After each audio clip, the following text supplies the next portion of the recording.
اللهم صل على محمد طب القلوب ودوائها وعافية الأجساد وشفائها ونور الأبصار وجلائها وعلى آله وصحبه وبارك وسلم. الحمد لله وكفى والصلاة والسلام على عباده الذين اصطفى خصوصا على أفضلهم وخاتم النبيين محمد الأمين وعلى آله وصحبه أجمعين وبعد. Brother Chairman, brothers and sisters, Assalamu alaikum wa rahmatullahi wa barakatuh. Every Malaysian knows الزمان, but in English we have a more technical term, Islamic eschatology. This branch of knowledge called Islamic eschatology holds the key for explaining today's political, economic, and monetary reality. More than that, of course, but these three. To introduce Ilmu Zaman, the best place to start is with the concept of a holy land. Which is that holy land? Is it Mecca and Medina? The Hindus have a holy land in Banaras, and they also consider the whole of India or Bharat as a holy land. Do we have a concept of a holy land? Do the Jews have a concept of a holy land? Do the Christians have a concept of a holy land? Before we proceed, I seek your kind indulgence. I have a cough, so bear with me as I cough in between the talk. Yes, we do. And it's to be found in the Torah. Christians, Jews, Muslims all accept the same concept of a holy land. It is a land specially blessed by Allah, the one God. The state of Israel, this modern state of Israel that came into being in 1948, is now squatting in the Holy Land, temporarily. The Quran refers to it as Al-Ardul Muqaddasa, the Holy Land. But the modern world chooses to refer to it as Palestine because of some tribe that lived in early history in that place, the Philistine. It is a land in which Allah has ordained the truth must eventually prevail, that the true religion must eventually prevail, that no rival to truth can ever take control of the Holy Land indefinitely. And it is a land in which righteousness must prevail. The Torah tells us that Allah gave the land to the Jews. What does the Quran say? In Surah Al-Ma'idah, the 5th surah of the Quran confirms that the land was given to the Israelite people. But it was given conditionally. What are the conditions? Number one, you must uphold the truth, the true religion. And number two, you must be righteous in conduct. Someone changed the Torah to remove this condition. And the Torah now says, it is not because of righteousness that the Lord God has given you this holy land. For you are a stiff-necked people. The implication of this rewriting of the Torah is that the land is yours unconditionally. Whether you are righteous or you are wicked oppressors, the land is still yours. Mankind must choose. Where does the truth lie?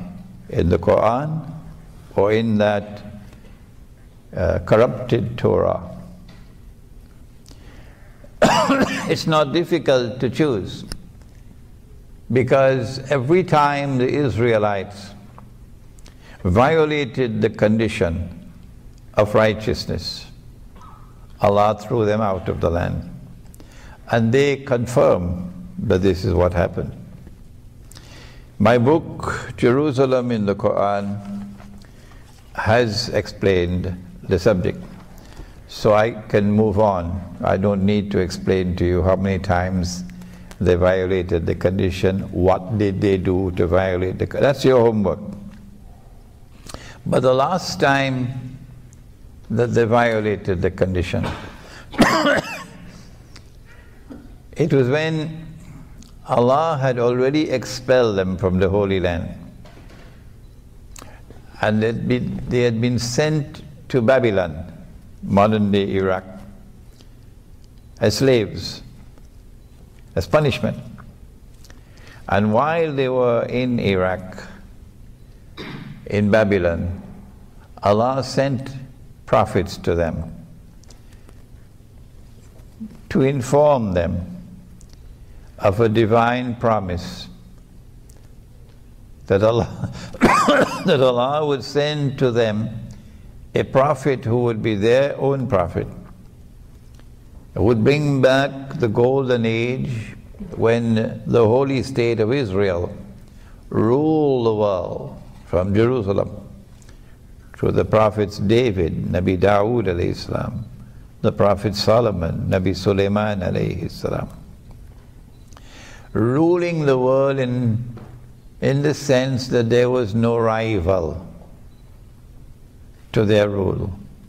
That is the sense in which they were the ruling state. So that golden age would come back when the Messiah comes. And when Allah did send the Messiah, some of them accepted him, but the rabbis rejected him.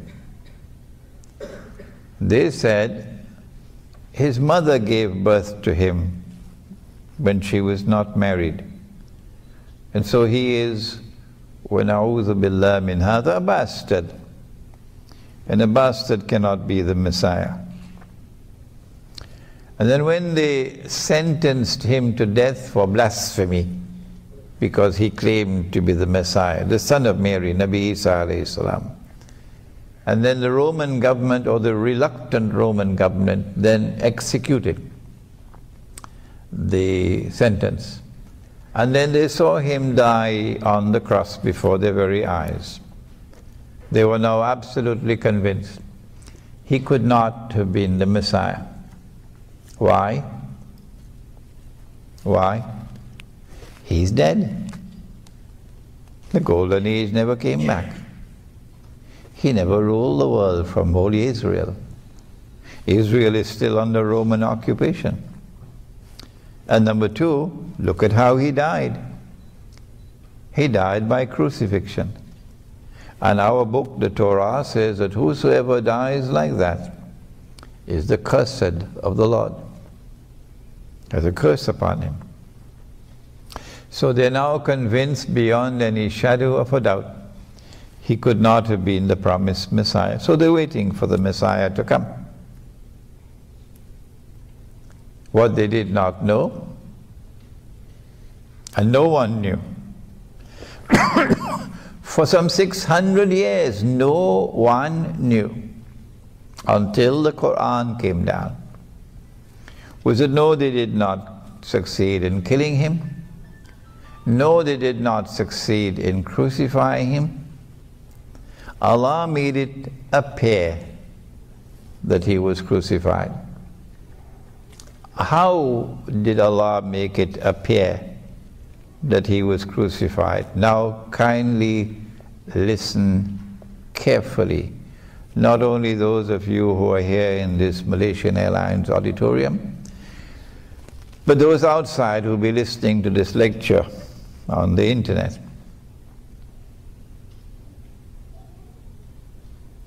Allah says, وَلَكِنْ شُبِّهَ لَهُمْ. Allah made it appear like that. For some mysterious reason, sometimes located in a book that was spirited out of the Vatican 100 years ago, called the Gospel of Barnabas. Anything that comes out of the Vatican, I would take it with a pinch of salt. Put a little vinegar with it as well.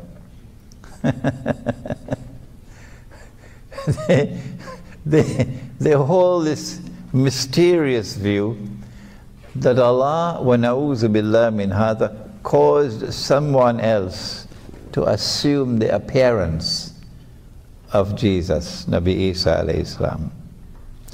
And that innocent man, who never claimed to be the Messiah, and it is irrelevant for you to come with some red herring or some cock and bull story that he did something else for which the punishment was death. That's rubbish. Take it and put it in the garbage bin. I don't want to hear it. That innocent man who never claimed to be the Messiah was crucified for claiming to be the Messiah. That's an act of injustice. And Allah is not an unjust God. And so this theory of substitution must be rejected by all right-thinking and clear-thinking people. And we want to reject it one more time, unqualified rejection of this nonsense, this act of injustice on the part of Allah subhanahu wa ta'ala, to cause an innocent man, innocent of ever having claimed to be the Messiah, to assume the appearance of the Messiah and then to be crucified. That is nonsense, it is rubbish, and it is an act of injustice, and those who hold this view will have to answer to Allah for it one day. I have to use this very strong language, because there are those who have eyes and yet do not see.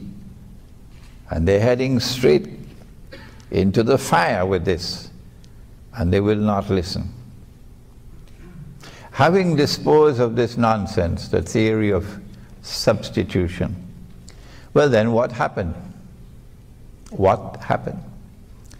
Does the Quran not say that it was sent to explain all things? That it is tibyanan likulli shay in Surah An-Nahl. It explains all things, so it must explain what happened. How did Allah make it appear that Nabi Isa alayhi salam was crucified when he was not? The answer is there in the Quran. In Surah Ali Imran, the 3rd surah of the Quran, and again in Surah Al-Ma'idah, the 5th surah of the Quran, Allah uses the word wafat. Wafat in this context, means taking the soul. Governments don't take your soul. The World Bank can't take your soul. Only an angel can take your soul. Won't you agree with me? Only an angel. And Allah instructs the angel to take your soul. So, in this context, the implication is that Allah took the soul of Nabi Isa alayhi salam. Is it possible that he took the soul and returned it? Is that possible? In Surah Al-Zumar of the Quran, Allah explains, and I'm going slowly now because this is so important for Islamic eschatology. This is the pivot of Islamic eschatology. Islamic eschatology revolves around this point. In Surah Al-Zumar of the Quran, Allah says, بَعْدَ أَعُوذُ بِاللَّهِ مِنَ الشَّيْطَانِ الرَّجِيمِ اللَّهُ يَتَوَفَّى الْأَنفُسَ حِينَ مَوْتِهَا. Allah takes the souls at the time of maut. Maut is death. Allah takes the souls at the time of death. وَالَّتِي لَمْ تَمُتْ فِي مَنَامِهَا. And those whose souls are not taken while they are awake, Allah takes the souls while you are asleep. فَيُمْسِكُ الَّتِي قَضَى عَلَيْهَا الْمَوْتِ. He then keeps those souls for whom maut is written. Death is ordained. وَيُرْسِلُ الْأُخْرَى إِلَى أَجَلٍ مُسَمَّى. And for those for whom maut is not yet written, Allah returns the souls. We know from this verse one form, namely sleep, in which Allah does this. He takes your soul and He returns it. This may not be the only one, but this is one. That while you're asleep, He takes your souls. You have to forgive me for repeating and repeating and repeating, because there are some people who simply cannot listen, cannot hear. So kindly forgive me. So while you are sleeping, Allah takes the soul, and if maut is not written for you, if death is not yet ordained for you, He then returns the soul for a specific period of time. In which case, you did not die. No. That's why you are here sitting in this auditorium today. If Allah had kept the soul, you will not be here, you will be underneath the earth. So now it is clear. If Allah took the soul, this is the context in which the word wafat is used in both Surah Al Imran and Surah Ma'idah. This is the context that Allah took the soul. If He took the soul and He did not return it, then Nabi Isa alayhi salam died. He was crucified. But Allah says, no, they did not succeed in crucifying Him. They did not crucify Him. They did not kill Him. And so there's only one possible explanation left. And that is that after Allah took the soul, and they were now convinced that He was dead, and they took down the body. Some Muslims don't want to hear that. No. Because they have this fairy tale interpretation of the Quran that no, Jesus, Nabi Isa alayhi salam, was never put on the cross. I don't know where they got it from. Maybe the theory of substitution or somewhere else, or maybe in Disneyland. But I part company from them. I part company from this uncritical position. They took the body down because they were convinced He was dead. They prepared the body for burial, which is janaza. And then they put the body in a cave. They sealed the cave. And there was a Roman guard outside. Then Allah returned the soul. So he did not die.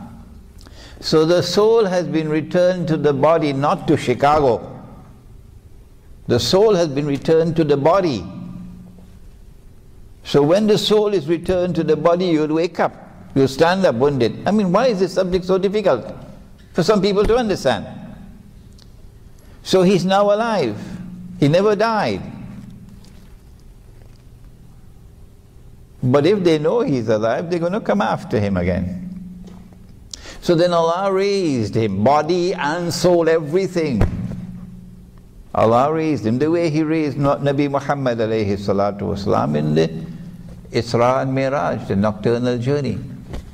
Raising in the sense of taking him from this material universe into other worlds of space and time. I have no other English word to use than the word raise. And I'm allowed to use the word raise because in the Quran Allah uses the same word, بَلْ رَفَعَهُ اللَّهُ إِلَيْهِ. Allah raised him unto himself. Meaning that Nabi Isa alayhi salam, the Prophet Jesus, is no longer in our world of space and time, no longer in our material universe. He has now been transported into another world of space and time, or what the Quran refers to as the samawat. There are 7 of them. And in physics they are called parallel universes. Every physicist knows about it. Ask Einstein, he'll tell you. Since he never experienced death, no, never experienced maut, no. And since Allah says in the Quran, kullu nafsin dha'iqatul maut, every soul must taste death, it follows that Nabi Isa alayhi salam must return. Secular scholarship may look upon us with scorn and with disdain and laugh at us for believing what the Prophet said alayhi salatu wasalam, that one day he will return with his hands resting on the wings of 2 angels. But they don't believe in this. They think this is Disneyland. So let them go their way and let us go ours. And don't waste your time with them. But they did not know that. They thought he was dead.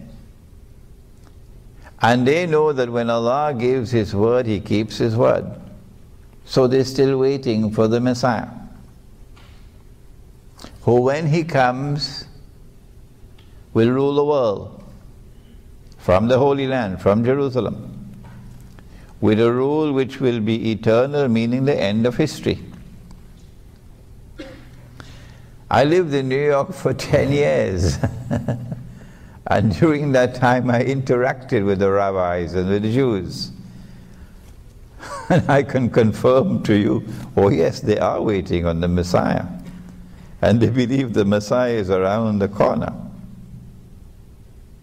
We also believe that the Messiah is going to return. The voice of Nabi Muhammad alayhi salatu wasalam is the most powerful voice in history to have prophesied the return of Jesus alayhi salam. And this is the cornerstone of Islamic eschatology.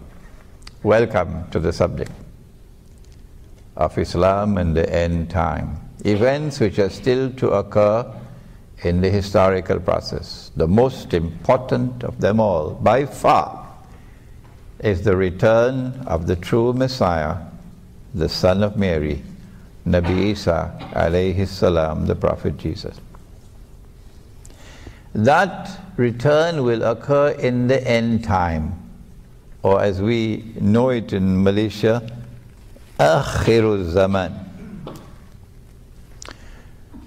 And we can recognize when we are living in Akhirul Zaman.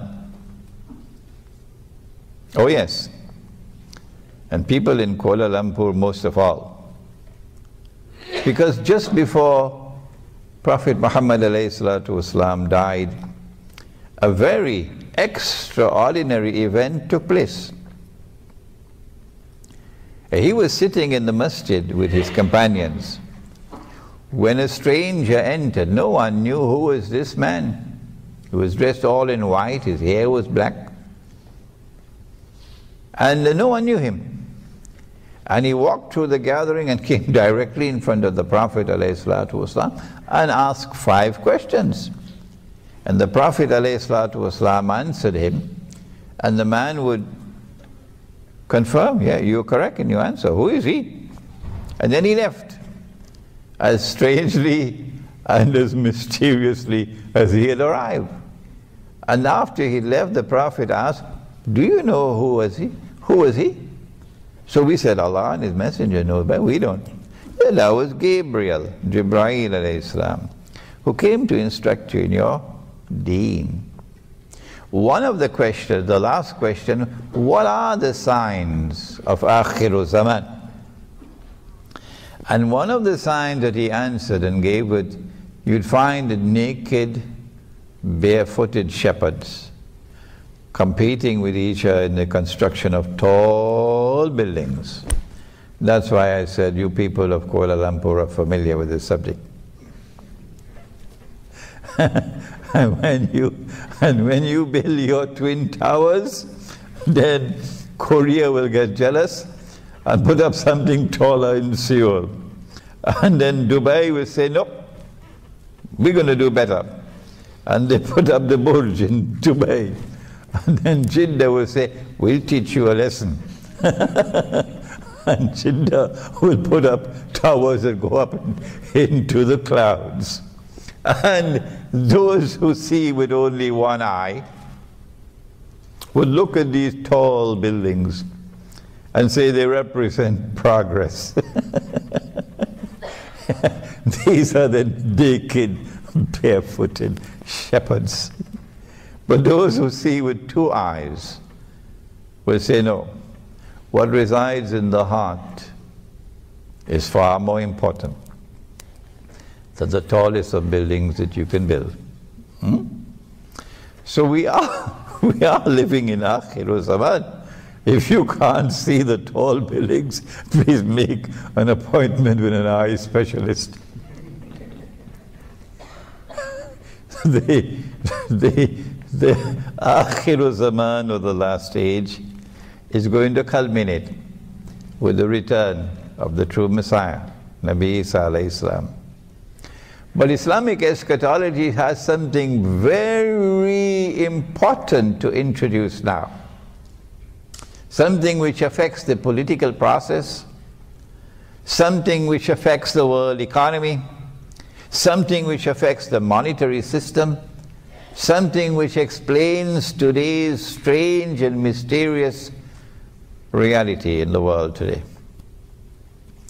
There are those who are content to simply go to work in the morning, face the morning traffic, and go back home in the evening with your air conditioner turned on in your SUV, and then go home and cook a nice dinner, and sit down and watch television until it's time to sleep. And you do it over and over until the weekend comes. And then the weekend is the time for fun and games and so on, and for Saturday night's fever and so on. And this is life. This is life. You worship the dunya, you live for the dunya, you die for the dunya. But there are others. There are others who are made of sterner stuff, and their hearts beat with a different tune. These are people who yearn for something higher, something which explains the strange world. I'm not prepared to be just another piece of balsa wood floating on the ocean, and the waves will take me wherever they want to. No. I want a boat which will take me to the port, the destination that my heart longs for. I must understand the world in which we are living today, and I must respond to it appropriately. I want peace and contentment and tranquility in my heart. And I can only get that peace and contentment and tranquility in my heart when I understand the reality of the world in which we live, and I respond to it appropriately. And for these people, we say to you today here in Malaysia and from the auditorium of Malaysian Airlines that it is the Quran and it is Prophet Muhammad alayhi salatu wasalam who explain the reality of the world today as no one else can do it. And as Islamic eschatology explains the world today, it is for you to now determine, what are you waiting for? When will you come to Islam? When will you come to Islam? For Islam is explaining the world today. The pity about it, however, is that the world of Islamic scholarship is not doing that. The scholars of Islam are not doing that. The ulama are not doing that. The shuyukh are not doing that. The maulanas are not doing that. The muftis are not doing that. That is a tragedy that we face today. But the Quran is doing it. And Nabi Muhammad ﷺ is doing it. And it is for you to study Islamic eschatology, so that through your voice, mankind may accept the truth. Nabi Muhammad ﷺ said, because they rejected him, and they said he could not be the Messiah, and they're waiting for the Messiah to come, who when he comes would rule the world. Let me repeat one more time. Ruling the world does not mean ruling every square inch of downtown Manhattan. No. Ruling the world means ruling with a power which cannot be challenged, which cannot be rivaled by any individual or combination of powers. That is the ruling state. In this sense of the word, we already have experienced two ruling states. We've experienced Britain as a ruling state.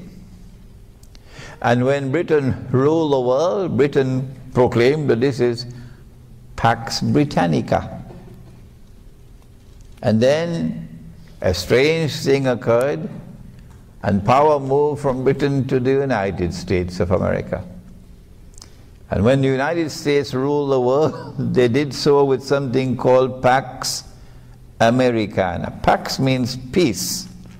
But this is deception. It wasn't peace. It was war and blood and oppression and deception. And so when the Messiah comes, he will rule the world. And they're waiting for him. In order for him to rule the world, he has to do it from the Holy Land. He has to do it from a state of Israel. But the problem is that Muslims are ruling the Holy Land up to 1917. So the Messiah will have to liberate the Holy Land for the Jews. When he does that, of course, Muslims are going to be enslaved in the Holy Land. The Messiah will have to do more than liberate the Holy Land. He would have to bring the Jews back to the Holy Land to reclaim it as their own. Because after they boasted of what they did to Nabi Isa alayhi salam, we've killed him. Allah then expelled them from the Holy Land one more time. But this time He didn't send them to Babylon. This time He says, وَقَطَعْنَاهُمْ فِي الْأَرْضِ أُمَمٍ. And we have broken them up into bits and pieces and scattered them all over the world. And so Jews in Argentina, and Jews in Russia, and Jews in Yemen, and Jews in Morocco, and Jews in Egypt, and Jews in Iraq and Iran, Jews in China as well. And we have broken them up into bits and pieces and scattered them all over the world. This is divine punishment. But with a diabolical cunning, they describe it differently. They say this was Allah's way of getting the truth to reach four corners of the world, not accepting that this was punishment.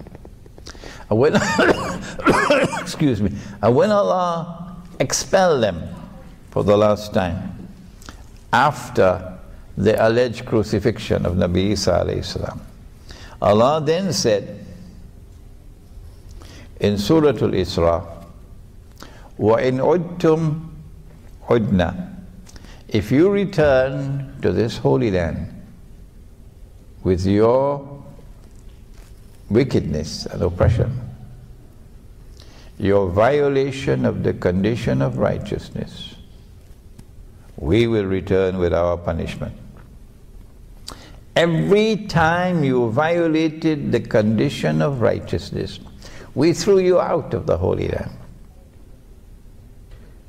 If you come back one more time, we'll throw you out again. But the Messiah, if he is to fulfill the prophecy of ruling the world, number one, would have to liberate the Holy Land for the Jews. Number two, he'd have to bring them back to the Holy Land to reclaim it as their own.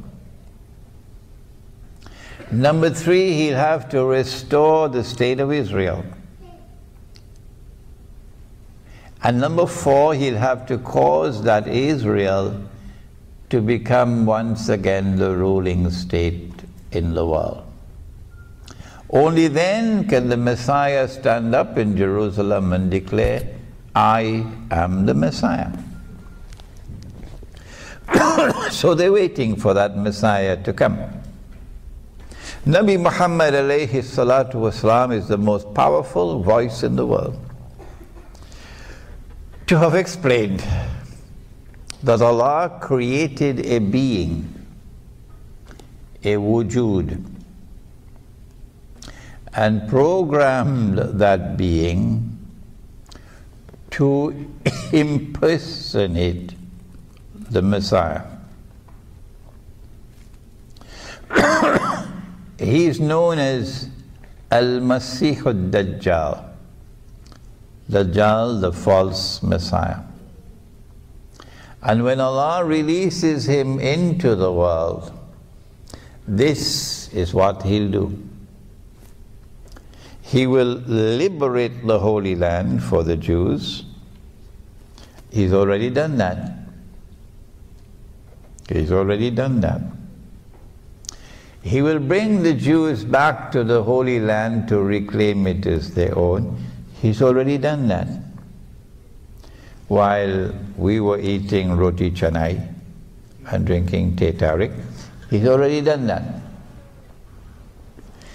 He will restore a state of Israel in the Holy Land, an Israel that will be an impostor, but convince them that this is holy Israel.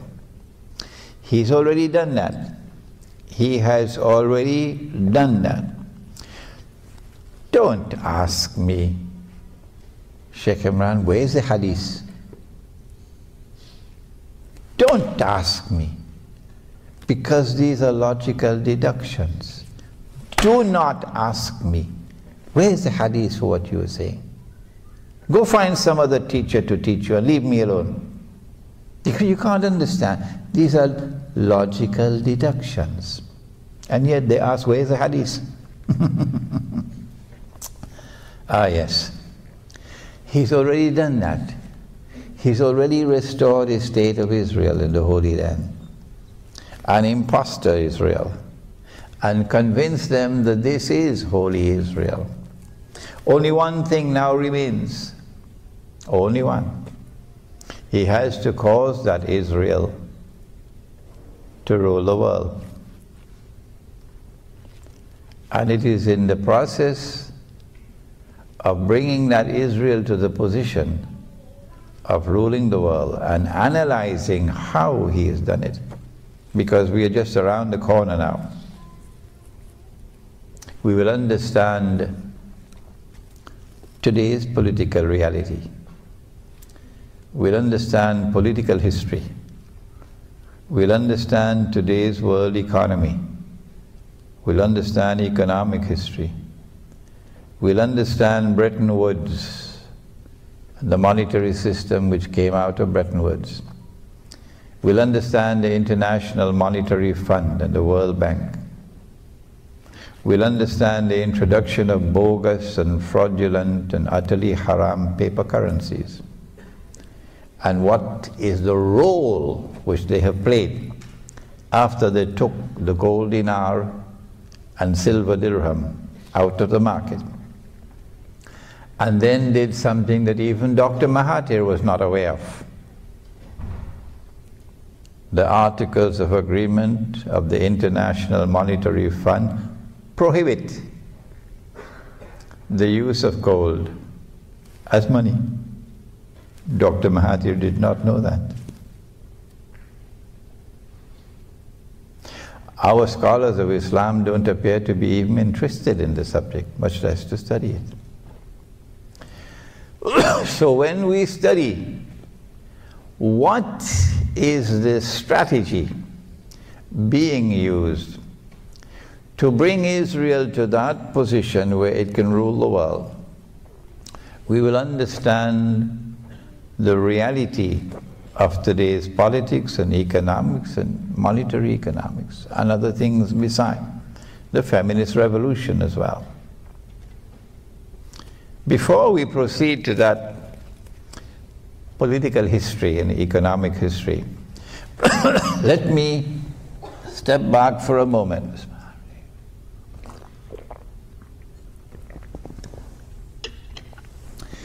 A companion of the Prophet ﷺ, whose name was Tamim ad-Dari, came to the Prophet ﷺ in Medina and narrated something to him. And the Prophet ﷺ then said to the people, "Sit down. Tamim ad-Dari has come to me and told me something about Dajjal, which confirms what I have been speaking to you about." And this hadith is located in Sahih Muslim. And here is the event. When I analyze the event, I come to the conclusion that this was a vision. But when I give my opinion, don't you dare accept my opinion. No. I don't want you to accept my opinion unless and until you are convinced that it is correct. Other than that, you will not be showing respect for your own rational faculty. I never did that with my own teacher. I gave him more trouble than every other student combined. I never accepted anything that he taught me until I was convinced that it was correct. That's the way he trained me. So I won't be simply a parrot. Someone who came out of a Maulana factory. And that's what I want from my students. This is my opinion, that it was a vision, not an actual event, a vision. In the question and answer session, you may ask me, well, how did you come to that conclusion? Tamim ad-Dari and some 40 of his companions went on board a ship. And ships normally travel in water. I don't know about Malaysia. So you have to look for a body of water. It's logical deduction. And you're leaving from the Arab world. The Arab world. And that part of the Arab world where Medina is located, To the north is Jerusalem. So you have the Mediterranean Sea, and then on this side you have the Red Sea. But a storm came and blew the ship for a whole month. So we eliminate the Red Sea, because if a storm comes in the Red Sea, within 5 minutes you reach land. But this one took a whole month before it reached land. So we eliminate the Red Sea. And then they came to an island. They came to an island. And I recognize that island to be the island of Britain. But some people, they can't understand how can a ship travel through the Mediterranean Sea and reach Britain.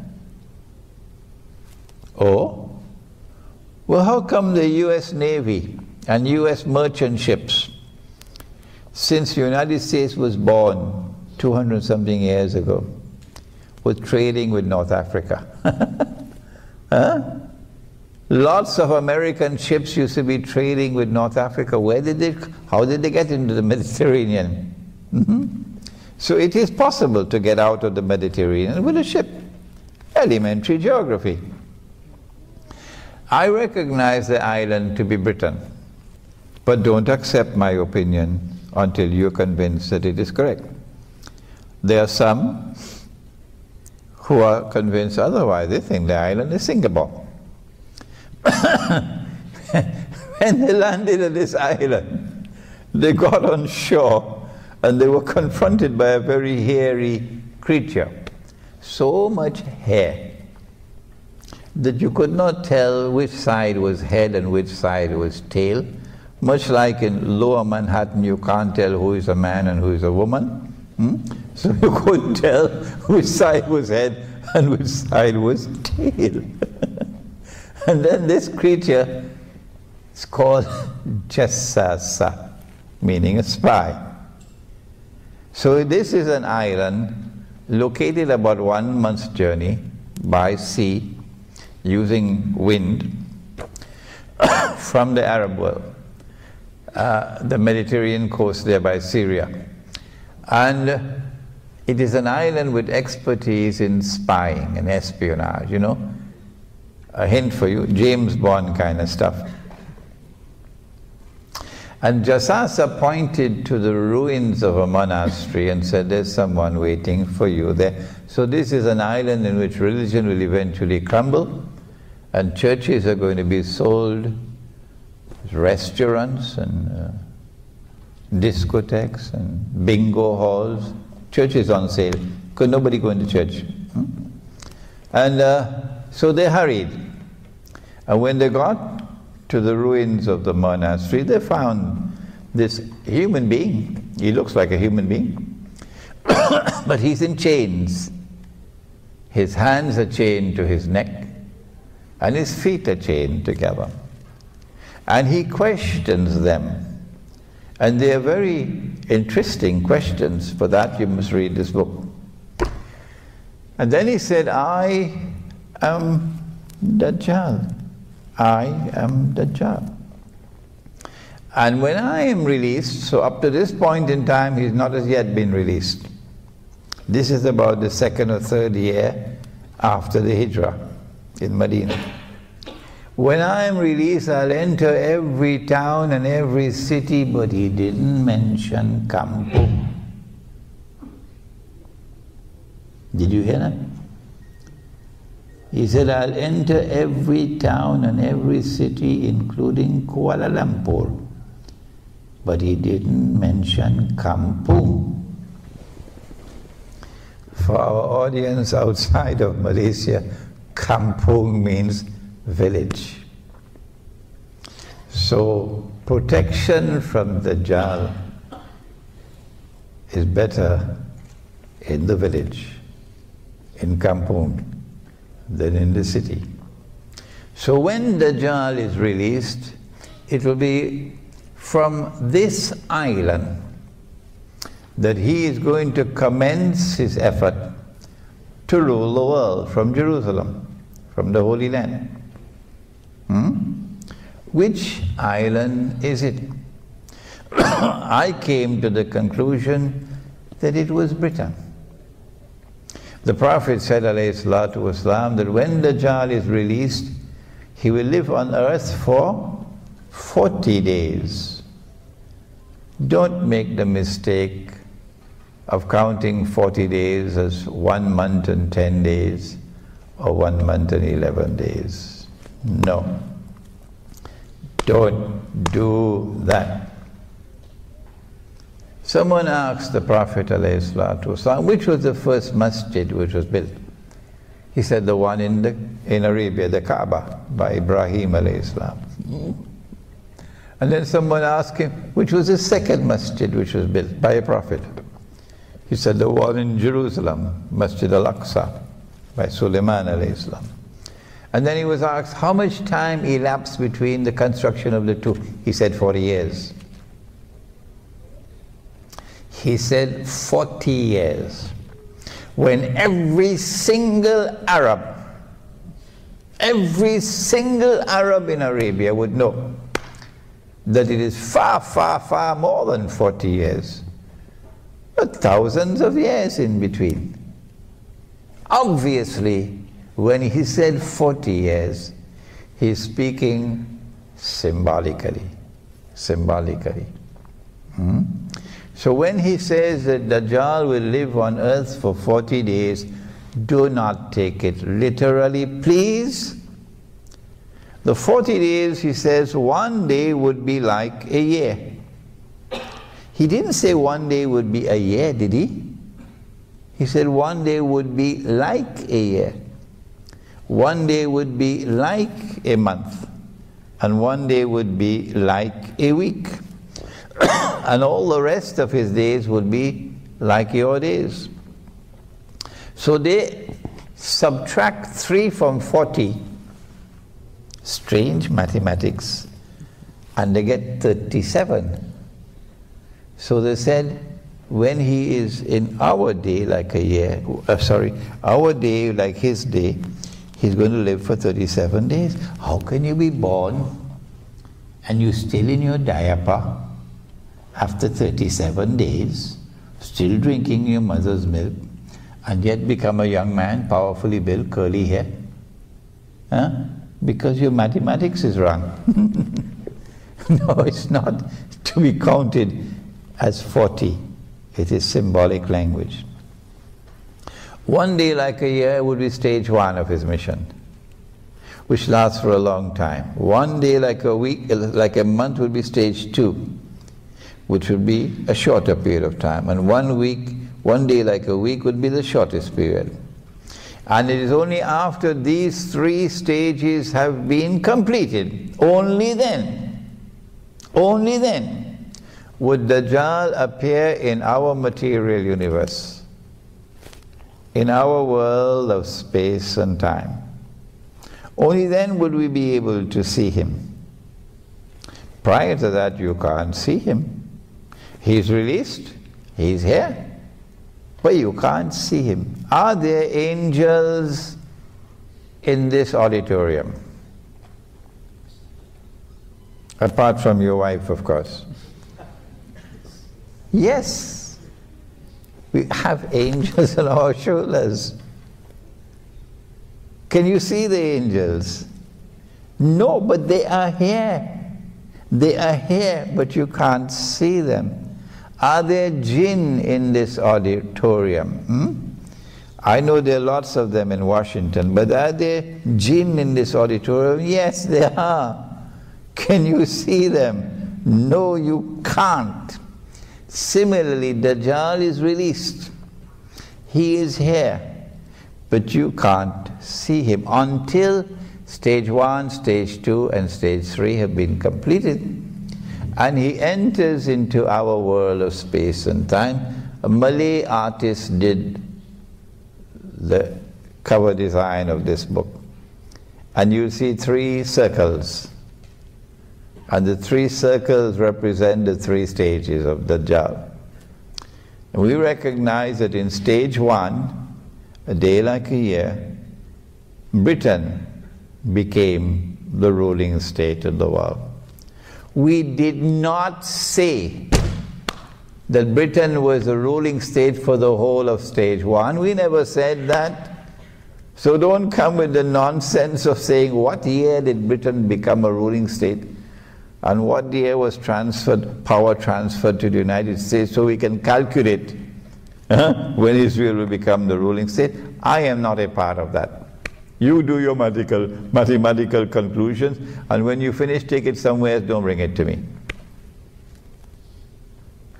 No.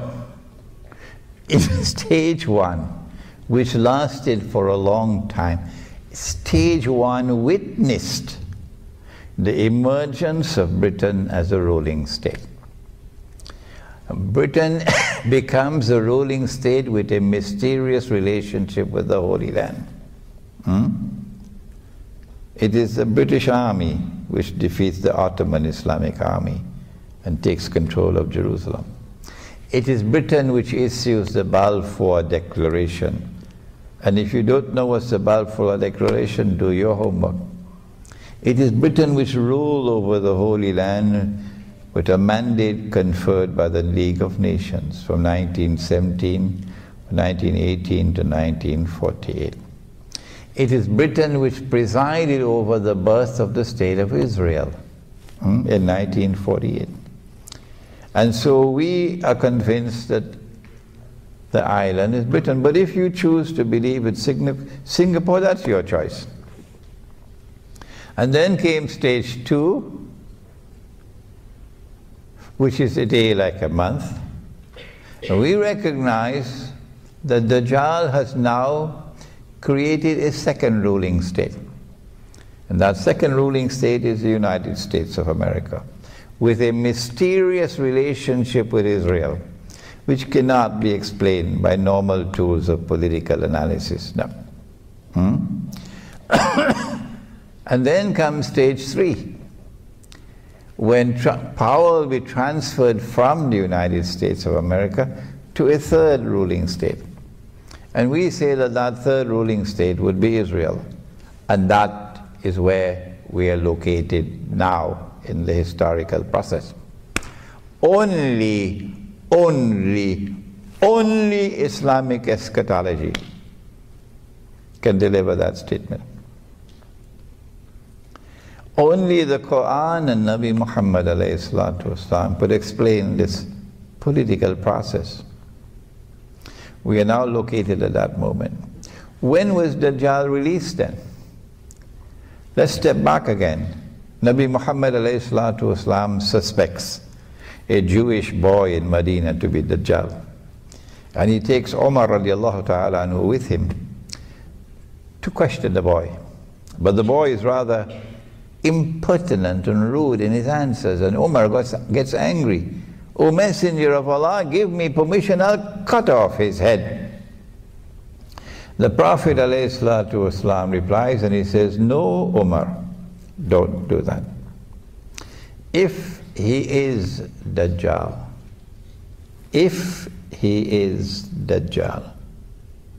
you cannot kill him. But we are being given a message in these words. If he is Dajjal, it's not possible. You cannot speak these words if Dajjal is still in chains. This one is not in chains. Implying that Dajjal has been released. He's not saying that this is Dajjal. No. The boy's name was Ibn Sayyad. If he is Dajjal, you cannot kill him. And if he's not, it will be sinful to kill him. So this incident is meant to tell us that Dajjal has been released. There is a difference between release and khuruj. The hadith uses the word khuruj for another event. Listen to this hadith, which is in the Sunan of Abu Dawood. The Prophet said, alayhi salatu wasalam, he said, Umran Bayt al-Maqdis. Kharabu Yathrib. At that time, when Jerusalem would be a booming city with construction. Construction everywhere, booming, flourishing, center stage. That would be the time when Yathrib, meaning Madinatul Nabi, would be in a state of kharab. Number one, a state of forlorn desolation. That's one meaning. Playing no role whatsoever in Islamic affairs and no role whatsoever in world affairs. A forgotten city. But the other meaning, I think it's the Sheikh from Jordan who drew my attention to it. He said, as buildings are going up over there, buildings are being destroyed here. The strange Wahhabi cult which emerged in Saudi Arabia to become an ally of the Zionists, to such an extent that Saudi Arabia is today a strategic ally of Israel. They destroy every single building in Medina which has a sacred history attached to it. So as buildings are going up here, buildings are being destroyed here. So when that time comes, then Kharabu Yathrib, Khurujul Malhama. Look at that time for the Great War. The Great War, they call it Armageddon. The Prophet called it Malhama. It's a great war which will make the First World War and the Second World War look like a fight over peanuts. That's how great it's going to be. My reading is that the Great War or the Malhama will cause a substantial reduction in the population of the world. So that what remains of the population of the world after the Malhama would be manageable for Israel in order for Israel to rule the world. So if you have 8 billion people in the world today, you might have 500 million after that. 7.5 have gone to another world when the Malhama takes place. That's where we are now. The next thing to occur is the Malhama. If Turkey attacks Syria and invades Syria, as I am expecting, and if Russia then comes to the defense of Syria, as I'm expecting, well, NATO will get what NATO wants. NATO wants a big war. Well, what's what you want? That's what you'll get. And that is going to lead to the Malhama, nuclear war, which will substantially reduce the population of the world.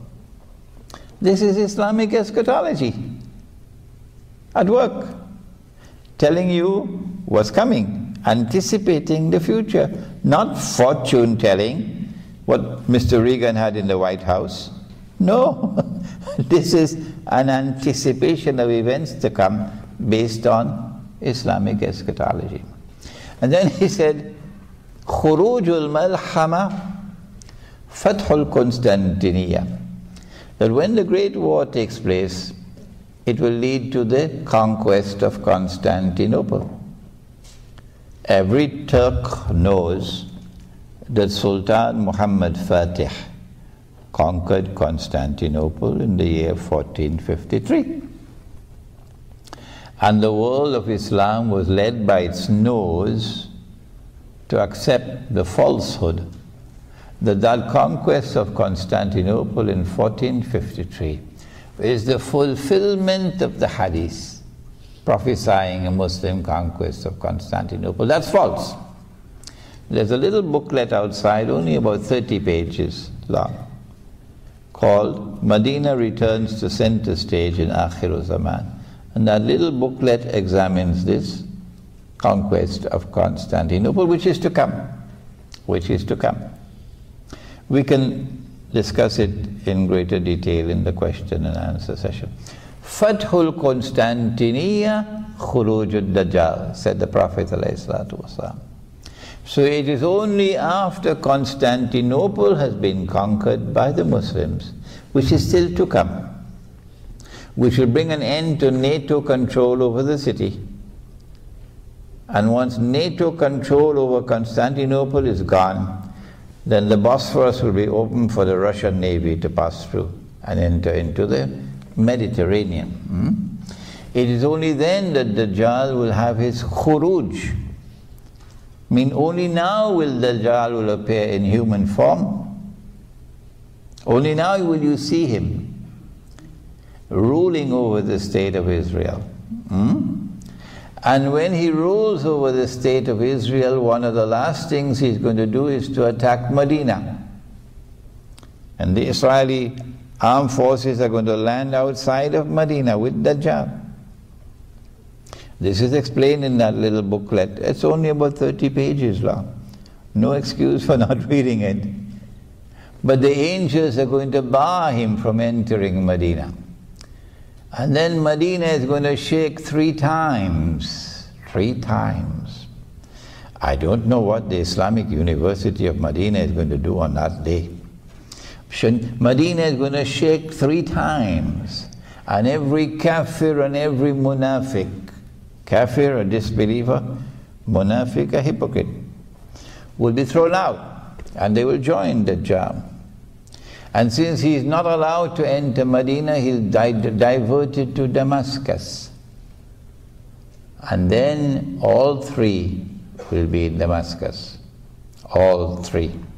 The 3 most important actors in Akhiru Zaman, all 3 will be in Damascus at the same time. Imam al-Mahdi will be there. Dajjal will be there. And Dajjal is outside the masjid and the Imam is inside the masjid. And the confrontation is about to take place. And history repeats itself. In the same way that we were approaching the water, fleeing with Moses alayhi salam. And the army of Fir'aun was approaching behind. And the confrontation is about to take place. And some of us are in a state of despair. At that last moment, Allah says to Musa alayhi salam, strike the water with your rod. And the water parted. وَإِذْ فَرَقْنَا بِكُمُ الْبَحْرِ, and we parted the water for you. فَأَنْجَيْنَاكُمْ, and we delivered you to safety. وَأَغْرَقْنَا آلَ فِرْعَوْنَ وَأَنْتُمْ تَنْظُرُونَ, and we destroyed Pharaoh and his army, and it happened before your very eyes. Similarly, history repeats itself. That Imam al-Mahdi is inside the masjid, and Dajjal is outside, waiting for the confrontation. And at that very last moment, Allah sends Nabi Isa alayhi salam back. And he comes down into the masjid. And the Imam sees him and says, this is the son of Mary. The way John the Baptist said, here he is, this is the man you've been waiting for, this is the Messiah. History repeats itself. Nabi Isa alayhi salam is invited. You lead the prayer. He said, no, you've been appointed the Imam, you lead the prayer. So the Imam leads the prayer, the Salat. And he prays with us Muslims the way we pray. Bowing down, prostrating, that the head will touch the dust of the earth in worship. And after the Salat is over, he says, open the gates because the masjid is barricaded. And as he steps out, Dajjal will see him, and Dajjal out of fear will melt the way salt melts in water, and he'll flee. So today you are stamping your bloody feet in the Holy Land, pulling up walls of apartheid, looking down upon us as cockroaches. We're not human, we are subhuman. You are the chosen people. Heaven is reserved for you. Not all Jews are like that. No, not all Jews are like that. There are Jews who will stand with us in a common fight against oppression. And those Jews are welcome to come and live with us in our Muslim villages. But the other Jew, who is an oppressor, on that day you will be running. And Nabi Isa alayhi salam will pursue him and overtake him at a place called Lud and kill him. And after that, Gog and Magog will be destroyed by Allah. And that is an important subject to study of Akhirul Zaman, Gog and Magog. And I have a book on the subject outside. And then a Muslim army will liberate the Holy Land. A Muslim army will liberate the Holy Land. And truth will triumph over falsehood. And righteousness will triumph over oppression and wickedness. And that's how history will end. I got an email from a supporter of the State of Israel about a week ago. A very politely worded email inviting me to a reasoned dialogue.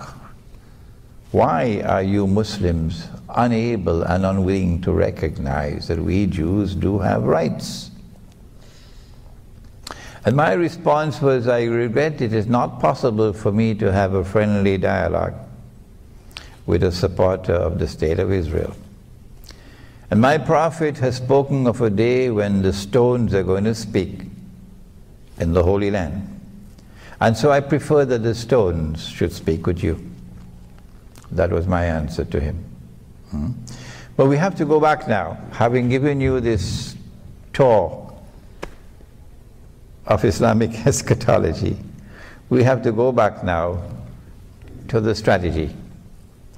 How is Dajjal going to achieve his objective of getting the State of Israel to rule the world? Well, first of all, you have to achieve political rule over the world. How to achieve political rule over the whole of mankind? Answer, you have to bring a new political system and get that political system to replace all existing political systems in the world. And that's why you had something called Western imperialism and Western armies colonizing the rest of the world in order to dismantle and to destroy every other political system. So that when you have something called decolonization, you would leave in place, when you decolonize, your political system. And that political system was constructed on the unit of a state, a modern state. And this state is now secular. In what sense of the word is it secular? Oh, prior to the modern West, all societies recognize divine sovereignty. Even primitive peoples, previous civilization, they recognize sovereignty located above. In the case of the Christian world, God is sovereign, but He created the church, and the church is His representative. The Hindus also had the concept of divine sovereignty. The Buddhists, they also have a concept of God after Buddha had left. And us Muslims, we had the Khilafah state, which recognized Allah as Al-Malik, the sovereign. If you recognize If you recognize other than Allah as sovereign, you commit a sin called shirk. But the Malays say shirik. That's laziness, huh? Shirk. It is the one sin that Allah will not forgive. He's prepared to forgive all sins. Inna Allah yaghfiru dhunuba jami'a. Allah forgives all sins. Tell my servants, if you come to me with sins as high as the sky, I will forgive them all. Don't come with shirk. And this is shirk. Not only does this new state refuse to recognize divine sovereignty, it says the state is sovereign. The state is Al-Malik, not Allah. And so too with supreme authority. Allah is no longer Al-Akbar, the state is Al-Akbar. Not only that, Allah is no longer the supreme lawgiver, Al-Hakam. The state is the supreme lawgiver. Allah can make something haram, the state can make it halal. And Allah can make it halal and the state can make it haram. To make halal what Allah made haram is shirk. Surah At-Tawbah. To make haram what Allah made halal is shirk. To make halal what Allah made haram is shirk. And the modern state now comes into being, and it makes halal every single thing that Allah made haram. There's nothing left. Did you hear Obama just speak recently? That he supports the legalization of the marriage of a man with another man? Did you hear that? And yet everybody wants a ticket to Washington. Everybody wants a green card. Do they have the rational faculty of a donkey? Huh? Is this what the world has come to? They have eyes and yet cannot see, they have ears and yet cannot hear, they have hearts and yet cannot understand, and they dance to every single tune that Dajjal plays. They dance to every single tune that Dajjal plays. That's the world today. That's the political reality. And then you take the system of secular states, because they do not recognize divine sovereignty, so secular. They take the system of secular states and introduce them into an international organization called the League of Nations, and then the United Nations. And so you are uniting the world in one political system.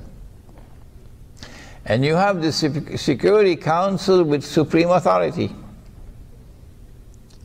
If war breaks out between two parties, and the Security Council says, stop fighting, you got to stop. You don't have authority to continue. If you attempt to continue, then the Security Council has the right to demand of every single member state to send troops, so that an international force is established to go and fight you. And when you are called upon, you have to obey. That's what the status is, the Security Council is. And so once you had the United Nations established with the Security Council, that charter, you have established the foundations for world government.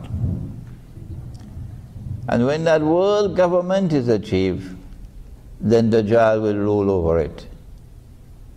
And what we're witnessing now, particularly in Europe, but the Europeans don't understand, is the demolition of the modern state, the demolition of the modern state with its authority, so that a world government can emerge which will rule over all of mankind. That is the fundamental explanation of political events taking place in the world now. They did the same thing with the economy. Allah had prohibited riba, borrowing and lending money on interest. Sometimes a money lender lends you money on interest in order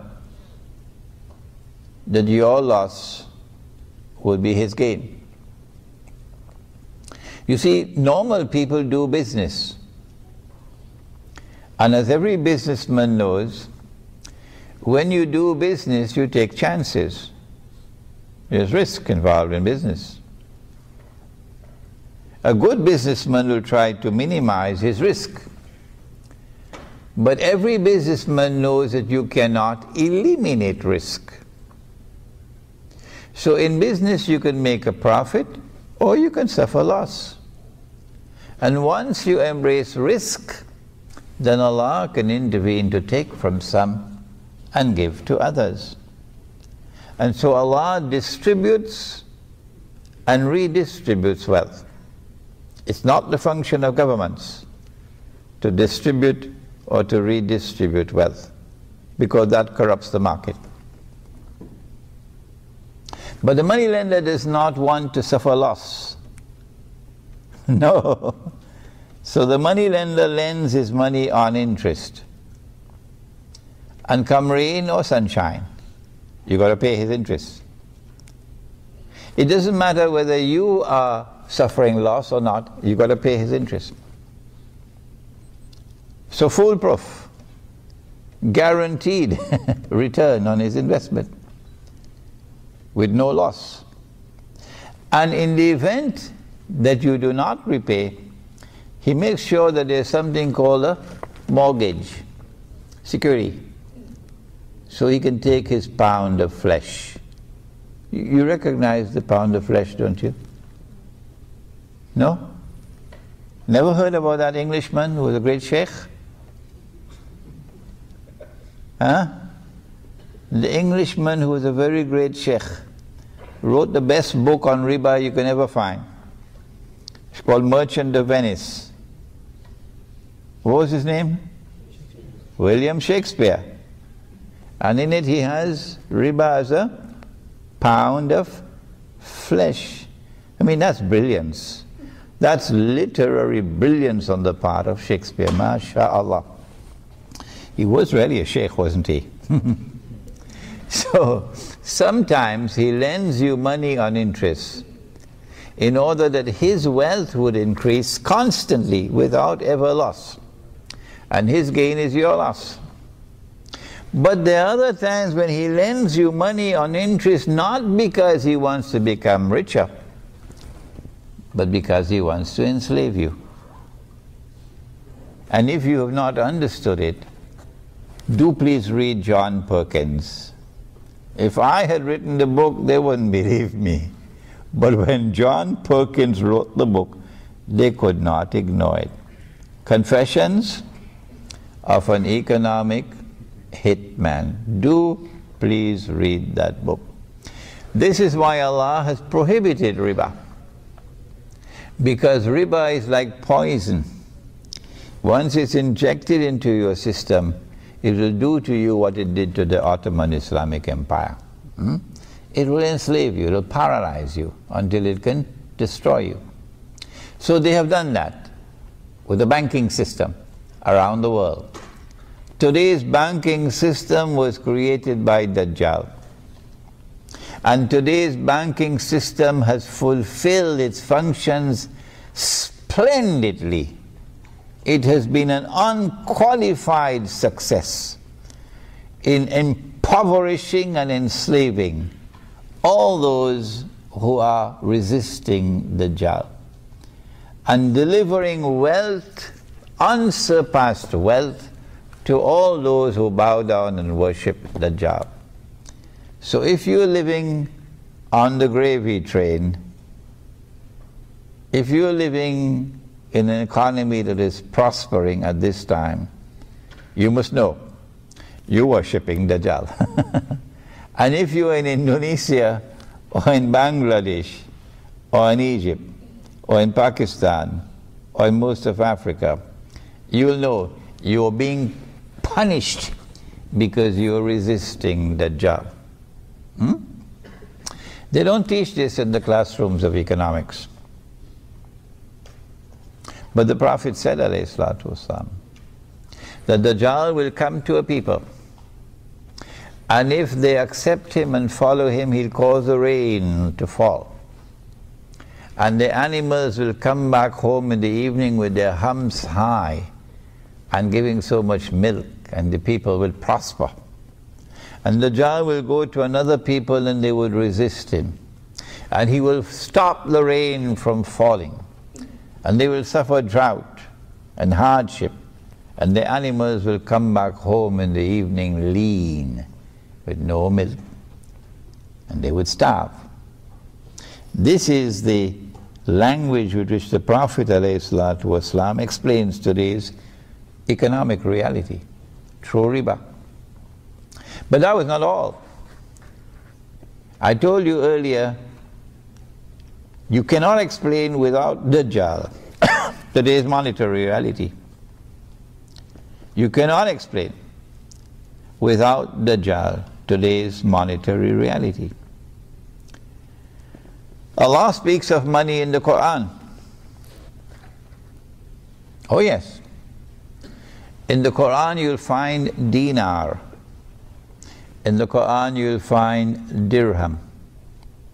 A dinar in the Quran is a gold coin. A dirham in the Quran is a silver coin. This is money in the Quran.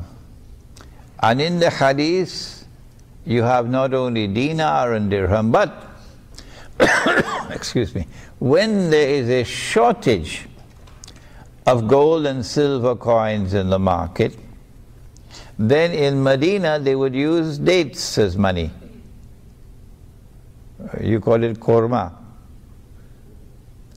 They would use dates as money, or wheat, or barley, or salt.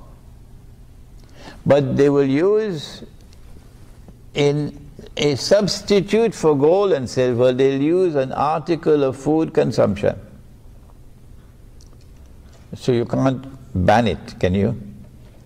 An article of food consumption, which is in abundant supply in the market, no shortage, which has a shelf life, not like mangoes. This can last for some time.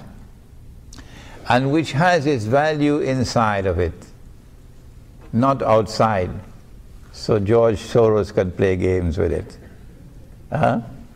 It has intrinsic value. This is money in Islam. This is money in the Sunnah. This is halal money.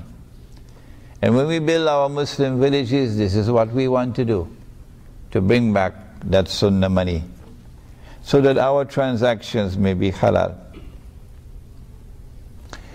But what they did after they colonized us was to bring in their bogus and fraudulent money, paper money. What's the value of a paper currency, paper note? The value of one piece of paper is equivalent to another piece of paper. Full stop. You don't need a PhD in mathematics for that. Then how can you tell me that this piece of paper has the value of roti canai? I can't understand that. And that other piece of paper, you just change the color and put a number, and that piece of paper has the value of a BMW. Do I look like someone with the brains of a donkey? You just have to change the color and change the number on it. and you can change the value of the piece of paper. Are you a magician? And if anyone wants to challenge me, do please remember, I have studied international monetary economics. I've done it at 2 universities, so I do have some knowledge of what I'm talking about. That's where your paper money is today. That's where your paper money is today. And if you would go to the internet and look up for my lectures on the gold dinar and silver. Oh, and there's also a booklet outside on the subject. The gold dinar and silver dirham, Islam and the future of money. And we do have some dinar and dirham outside? Yeah, we do. We have some dinar and dirham outside. So you could take it up and feel it. Your grandfathers used to feel it. And now you don't ever touch a dinar and dirham. We have some outside. And so they brought this bogus monetary system and got the whole world hooked on it. So they're printing paper and we're printing paper. Everybody printing paper. But there's a difference. I was addressing a conference in Brunei with Islamic scholars from different parts of the world. And I made a joke and nobody laughed.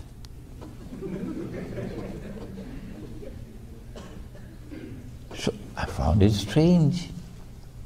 How come nobody laughed? And these are scholars of Islam.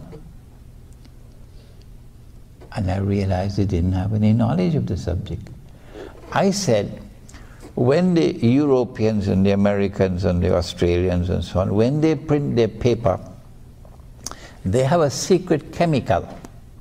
And they dip the paper in the chemical and it comes out as hard currency. And we don't have this secret chemical. So ours is not hard currency. Nobody laughed.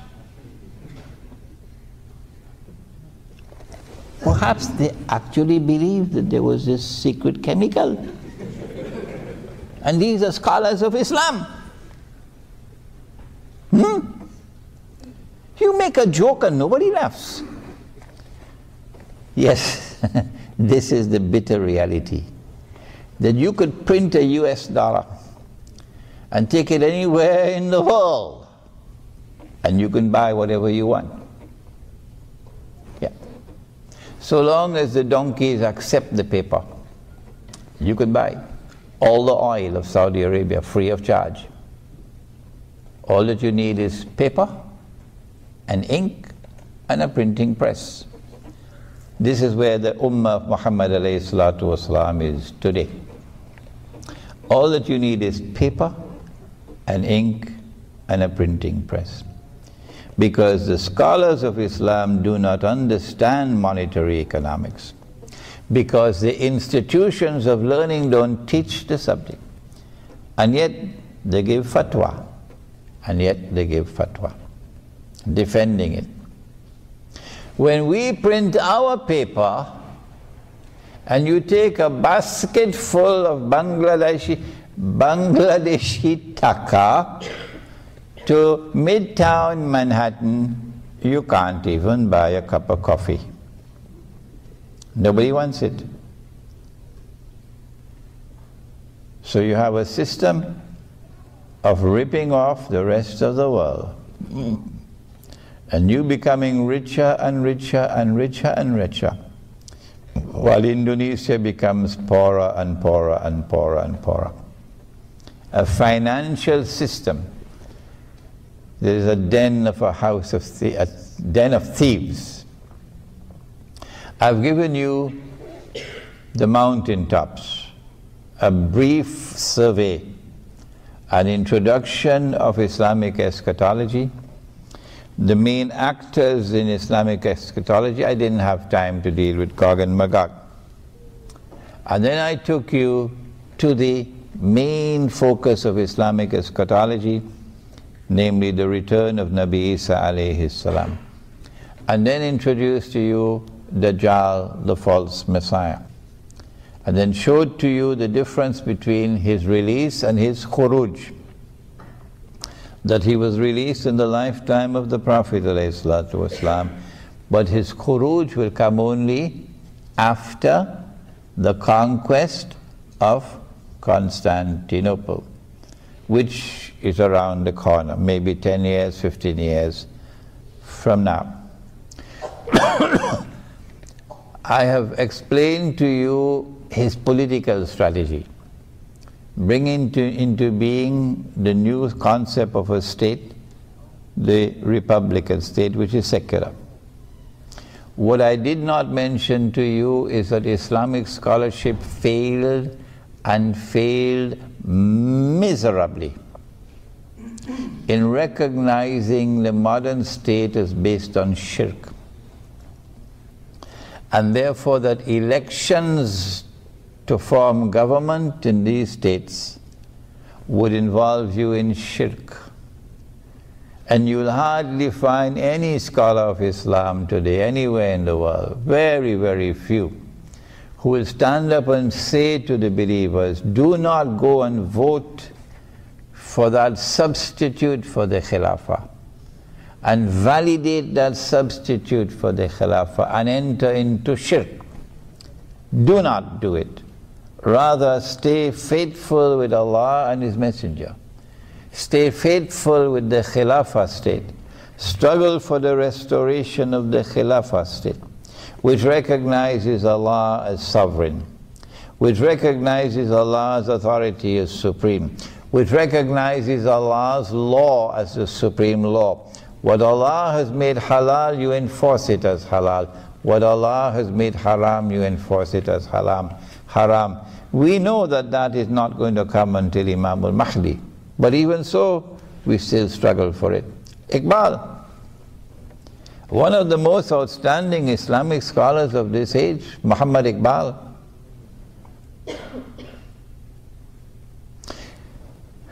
was deceived. He was a great scholar.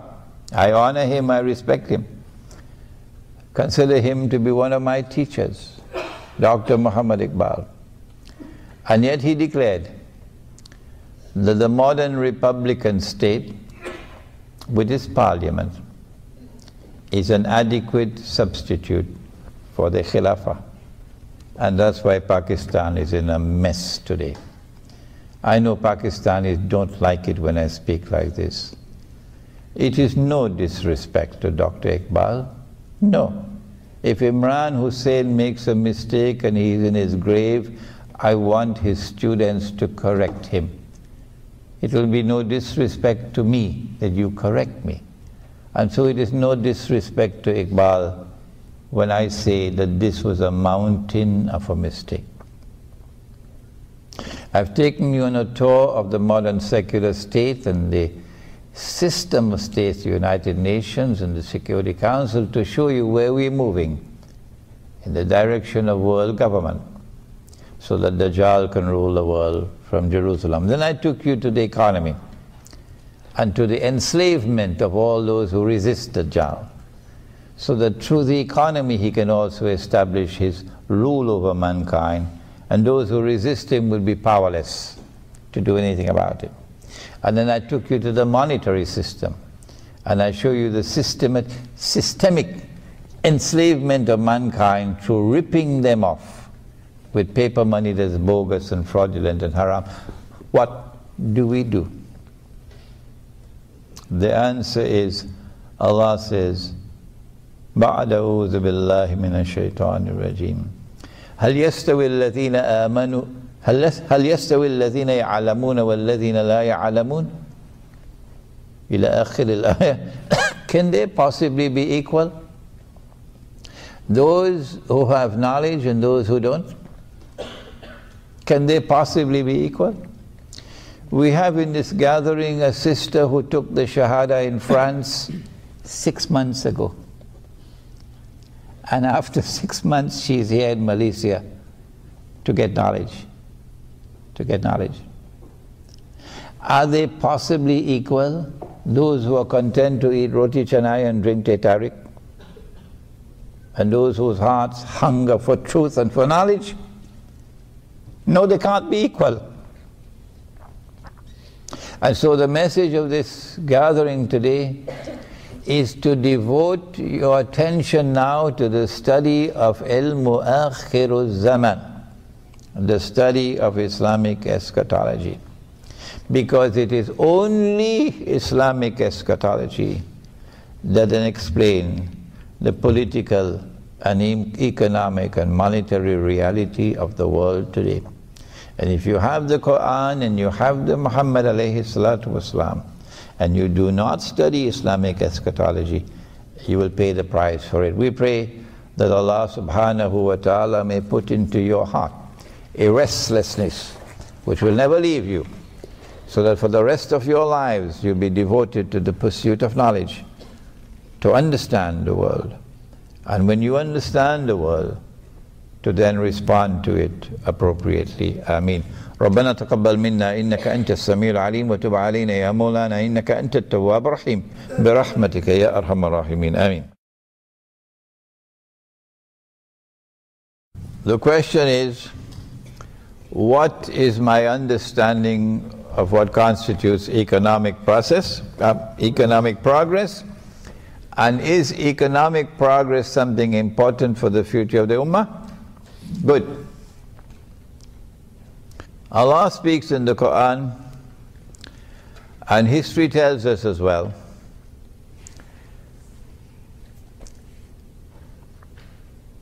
that an army constituted of refugees,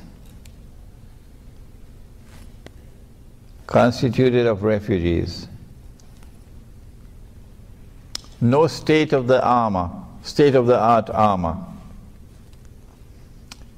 no horses, only 2, hardly any camels, only 315 or so men.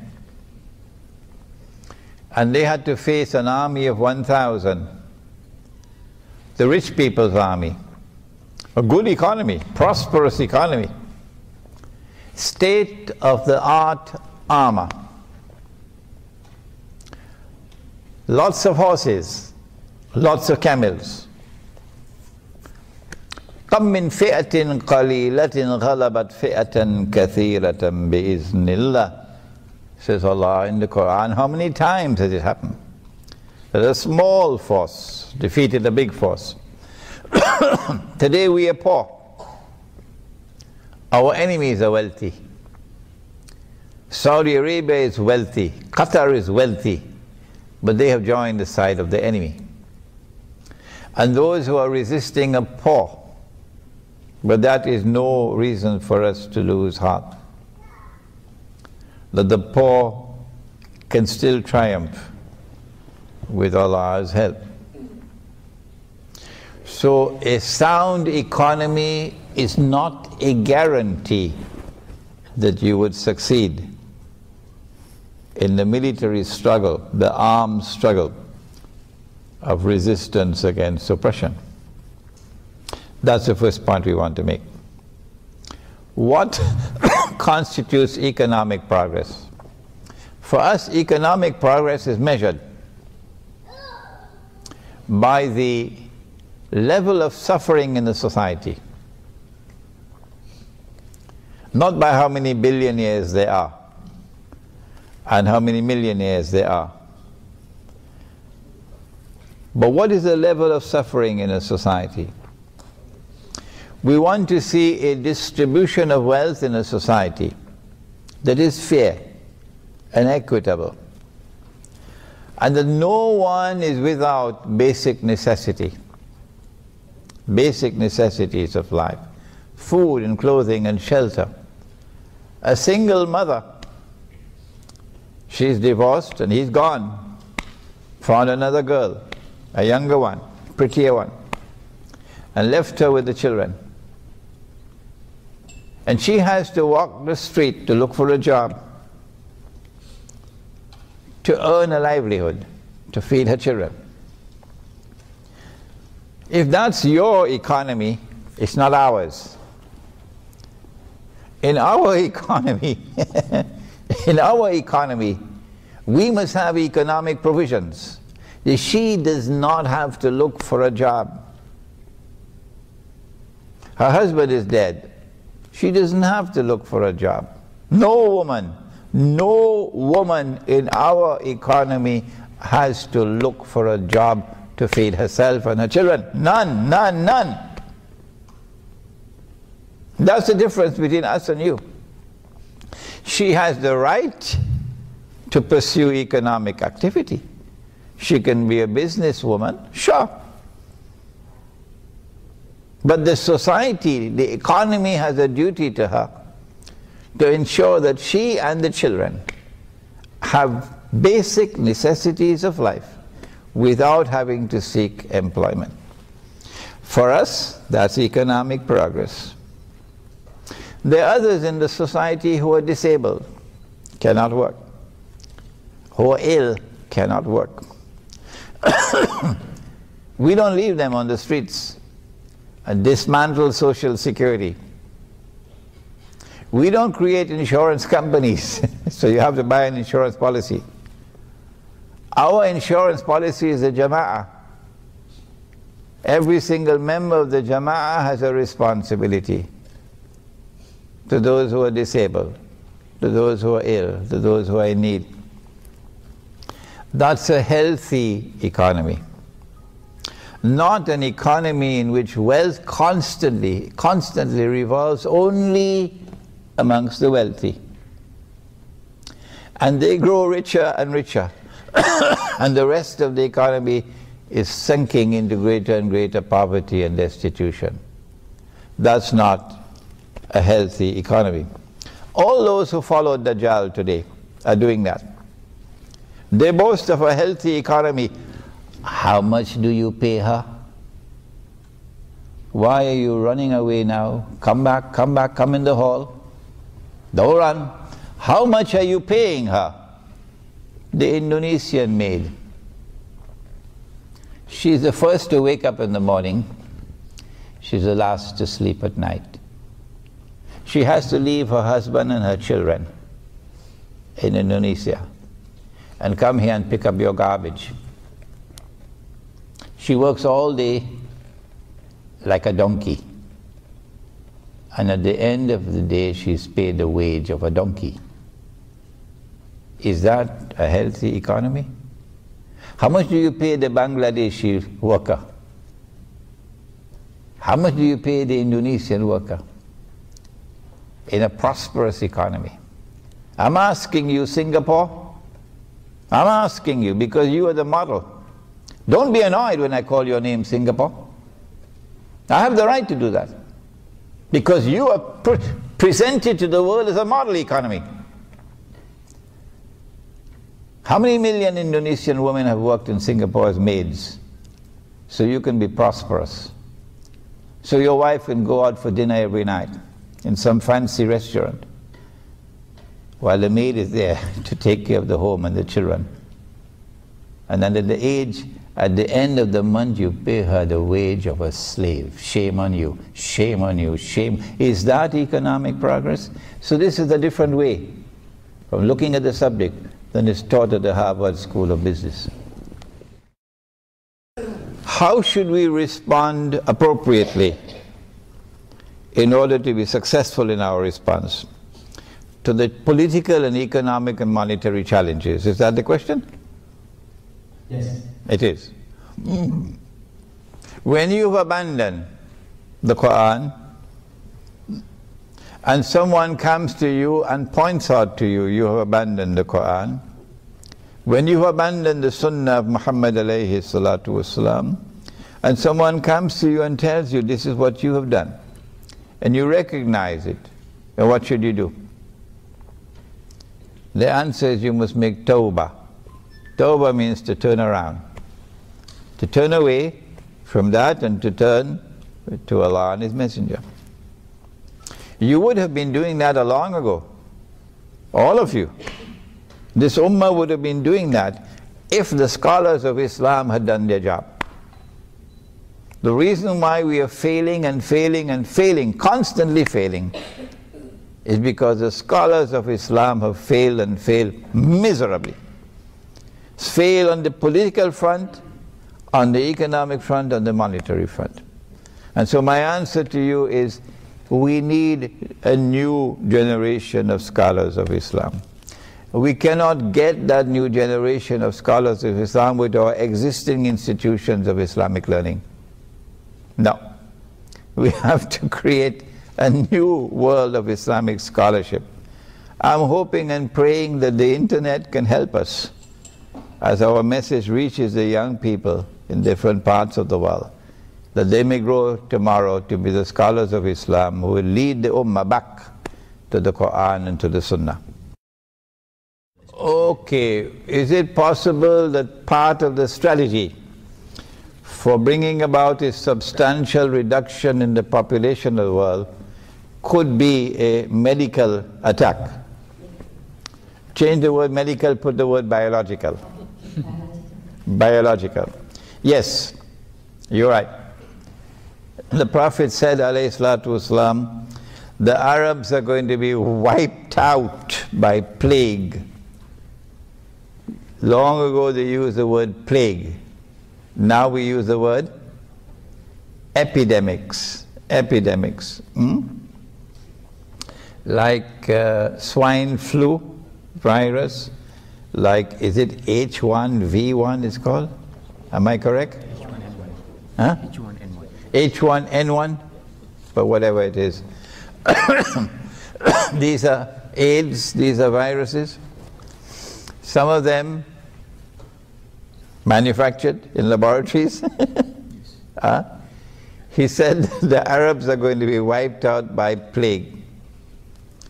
That destruction of the Arabs is coming. It has not come as yet.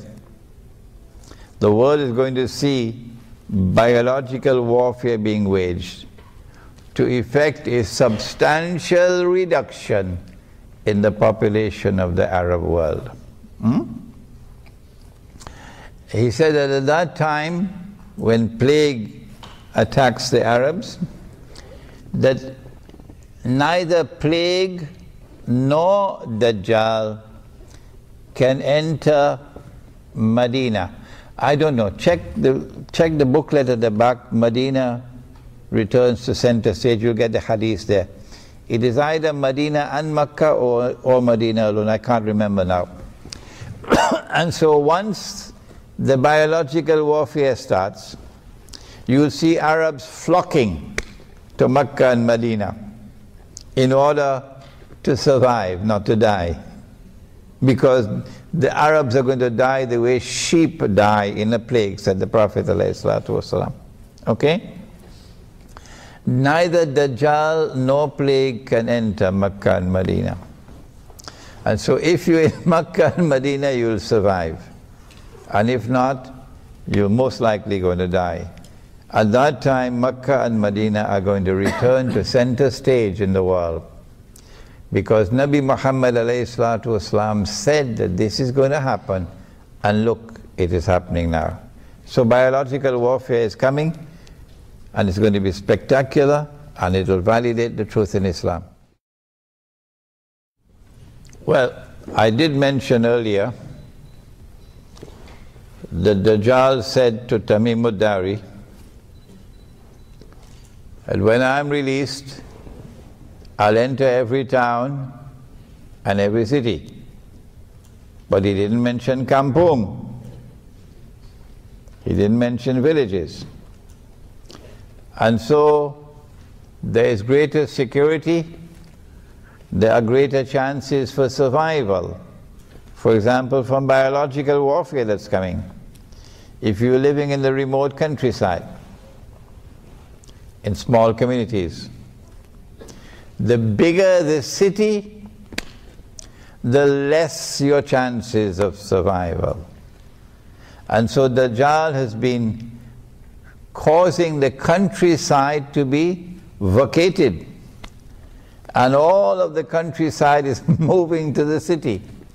And he does that through the economic weapon of riba. You can only get a job here. I met this man from Terengganu.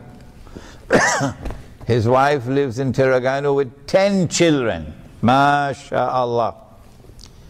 He's driving a taxi in KL, whereas he should be in Terengganu with his 10 children. He cannot earn a livelihood in Terengganu, it's in KL.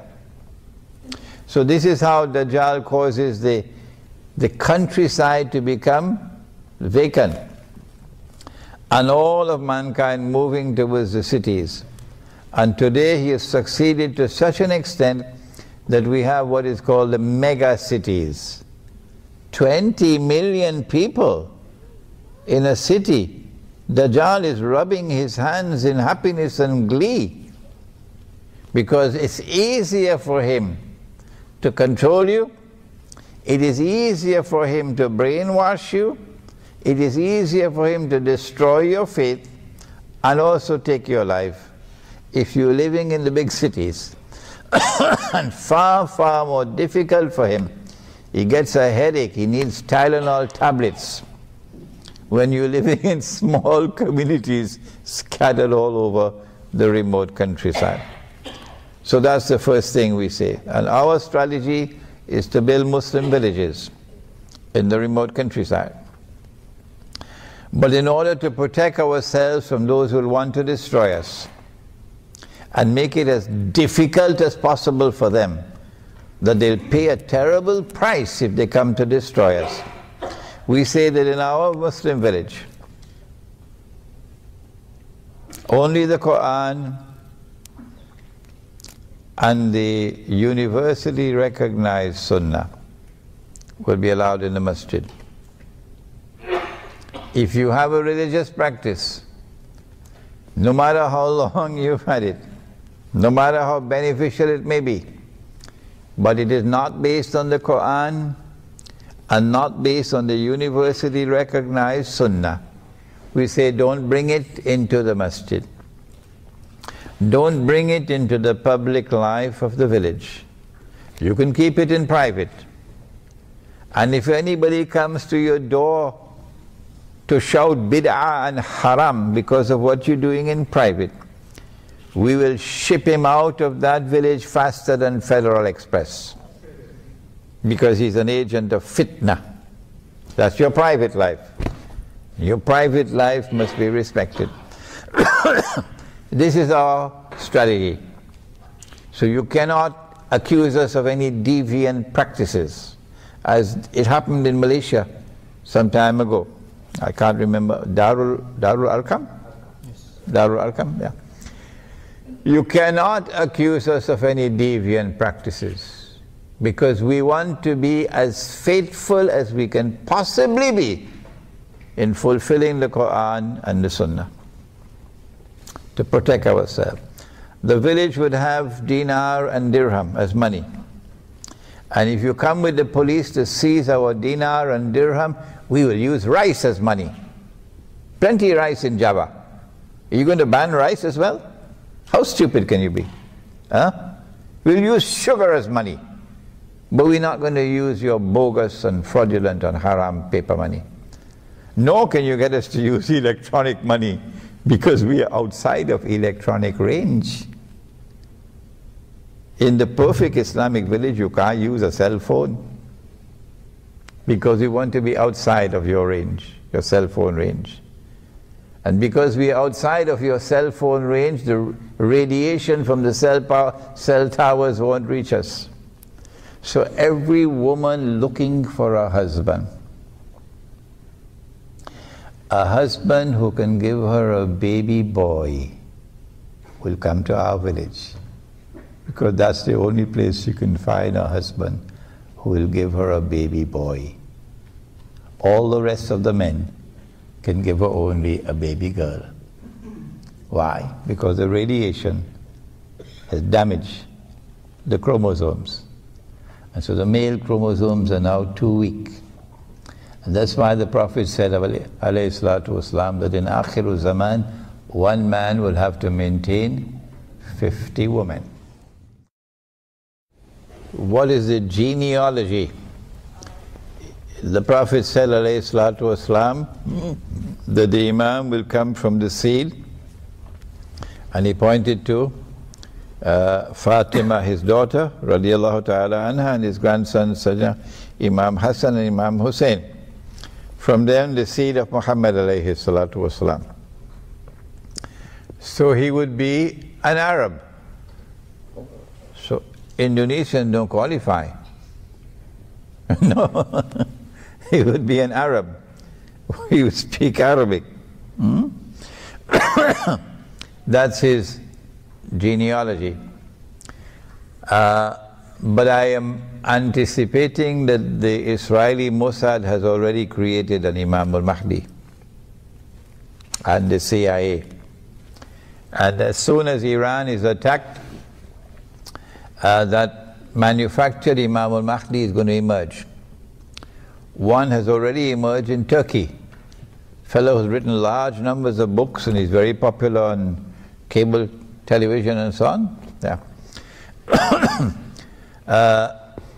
So you are going to have false Imam al-Mahdis. The way you'll be able to recognize him is not by his genealogy. The way you'll be able to recognize him is that you have to wait for that Khalifa to die. And then there's disagreement concerning succession.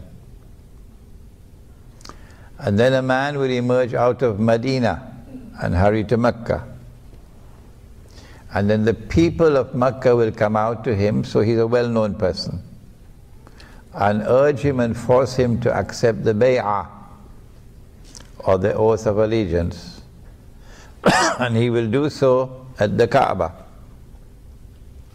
When he does that, he will then himself proclaim that he is the Imam.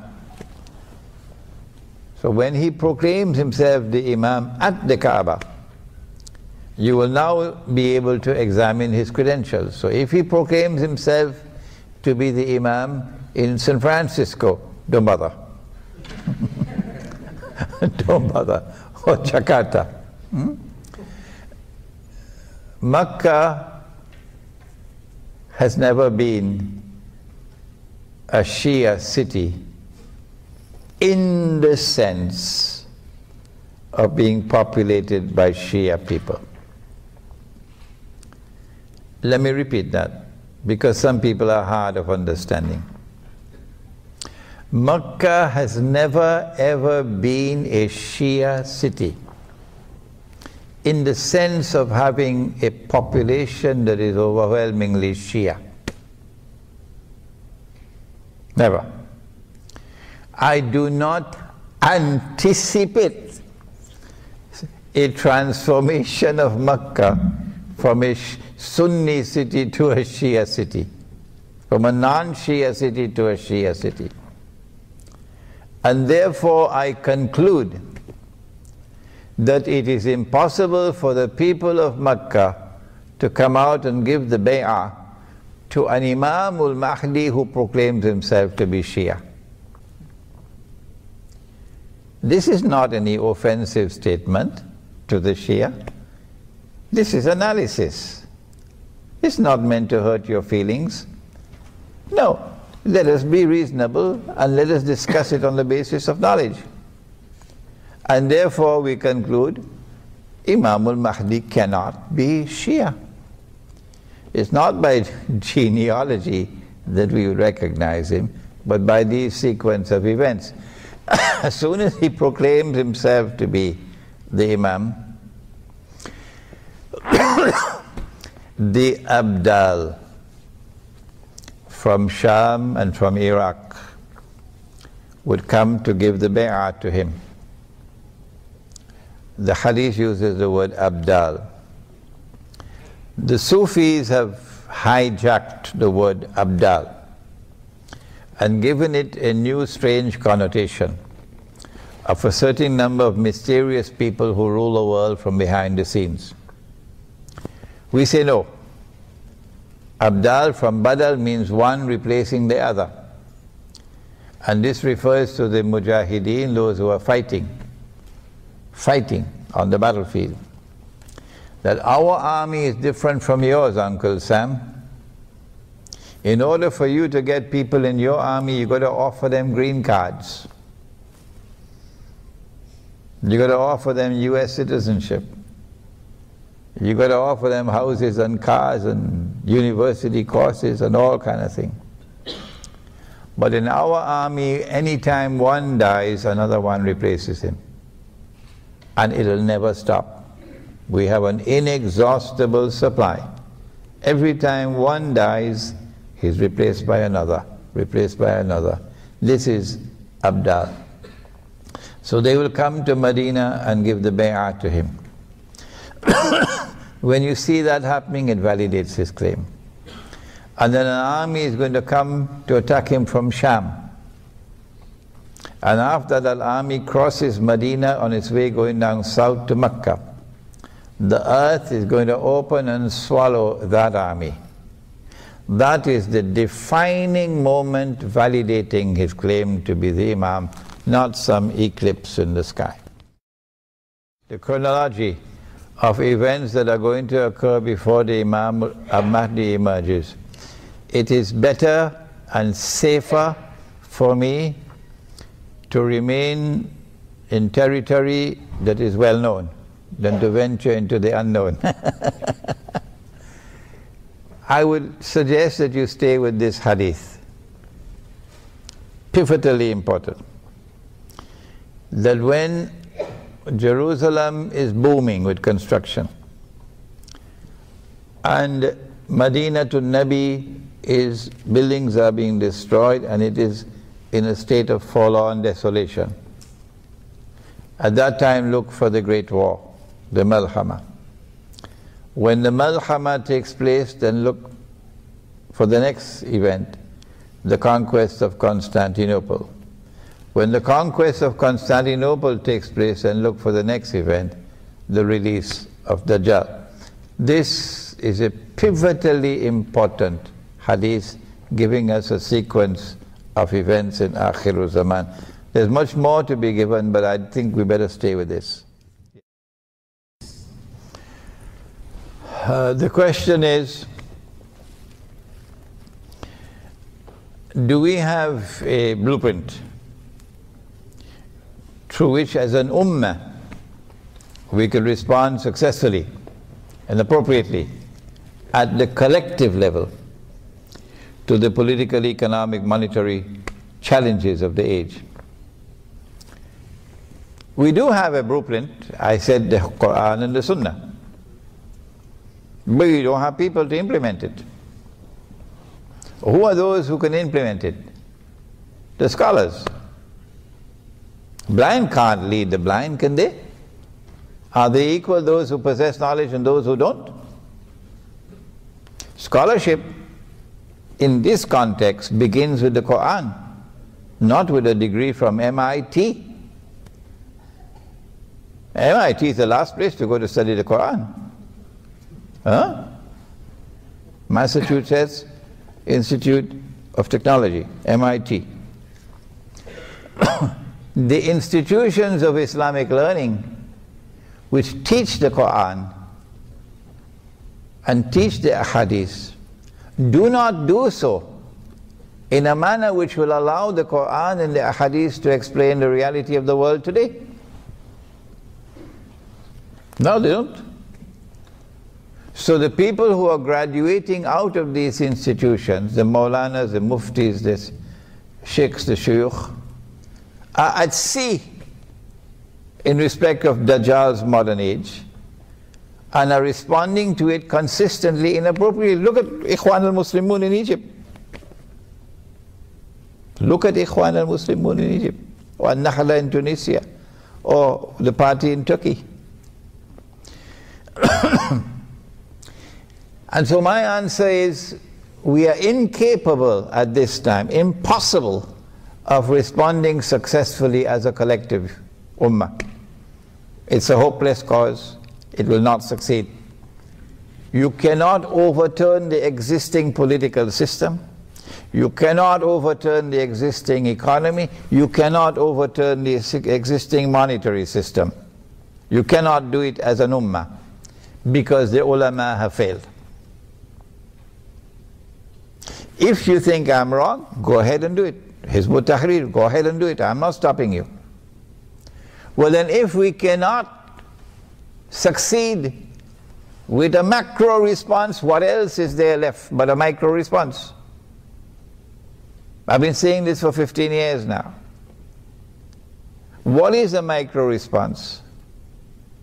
The micro response is to go somewhere on Allah's earth, no matter how distant it may be, no matter how remote it may be, and go and establish the deen. Establish Islam, a small community in the remote countryside. And let people come and see this is Islam. The ruling party in Malaysia, the ruling party here, they can't do it. But you and I can do it. And guess what? Suratul Kahf of the Quran tells us, this is the surah of Mu'akhiru Zaman, Suratul Kahf. I have the plan to write a quartet of books on Suratul Kahf. Quartet 4. Alhamdulillah, I've written 3 already.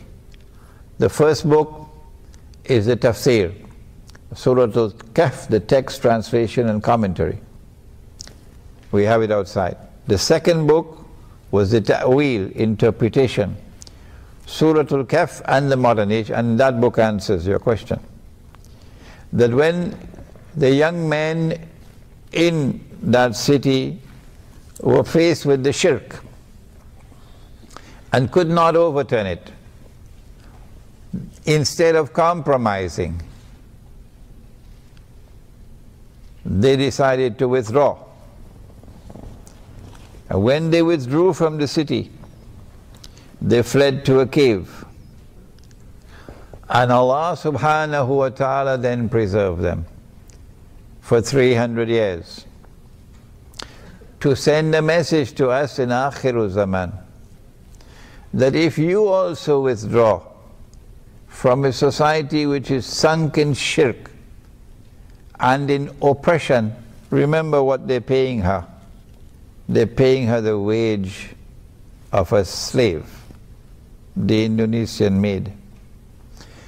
When you withdraw from that society and you withdraw to the remote countryside to build an authentic expression of the truth which has come from Islam. وَإِذِ اعْتَزَلْتُمُوهُمْ وَمَا يَعْبُدُونَ إِلَّا اللَّهَ فَأْوُوا إِلَى الْكَهْفِ. Allah says, يَنْشُرْ لَكُمْ رَبُّكُمْ excuse me, يَنْشُرْ لَكُمْ رَبُّكُمْ مِنْ رَحْمَتِ. Allah will shower you with His mercy. That's your guarantee.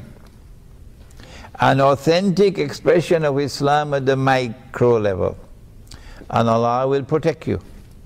Allah will protect you. That Muslim village has to bring back authentic Islam.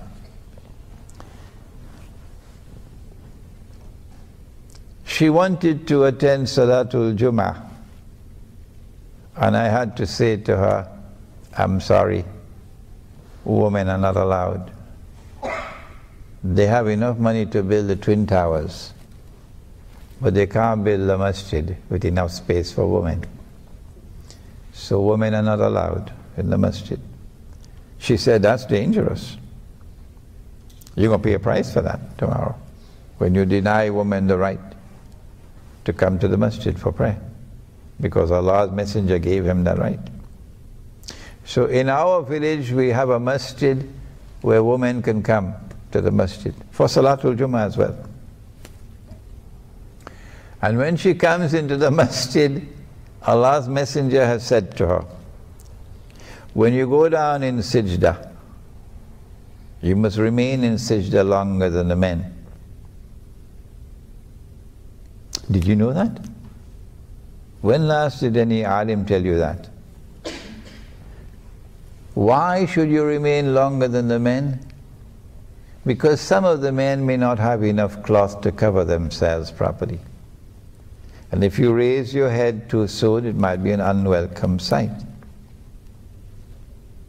So there was no barrier. Women were at the back, men at the front. If you want to put the woman at the front and the men at the back, you know what's going to happen. None of the men will pray.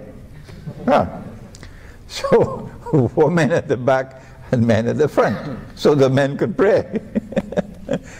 And there's no barrier in between, no partition in between, no curtain in between, none. So men and women prayed in the same space, not in two separate spaces. So when the Imam is on the mimbar, the woman can see her, the woman can see him. This is authentic Islam. And when the salat is over, the men keep sitting so that the woman can leave. You don't leave at the same time. This is Islam.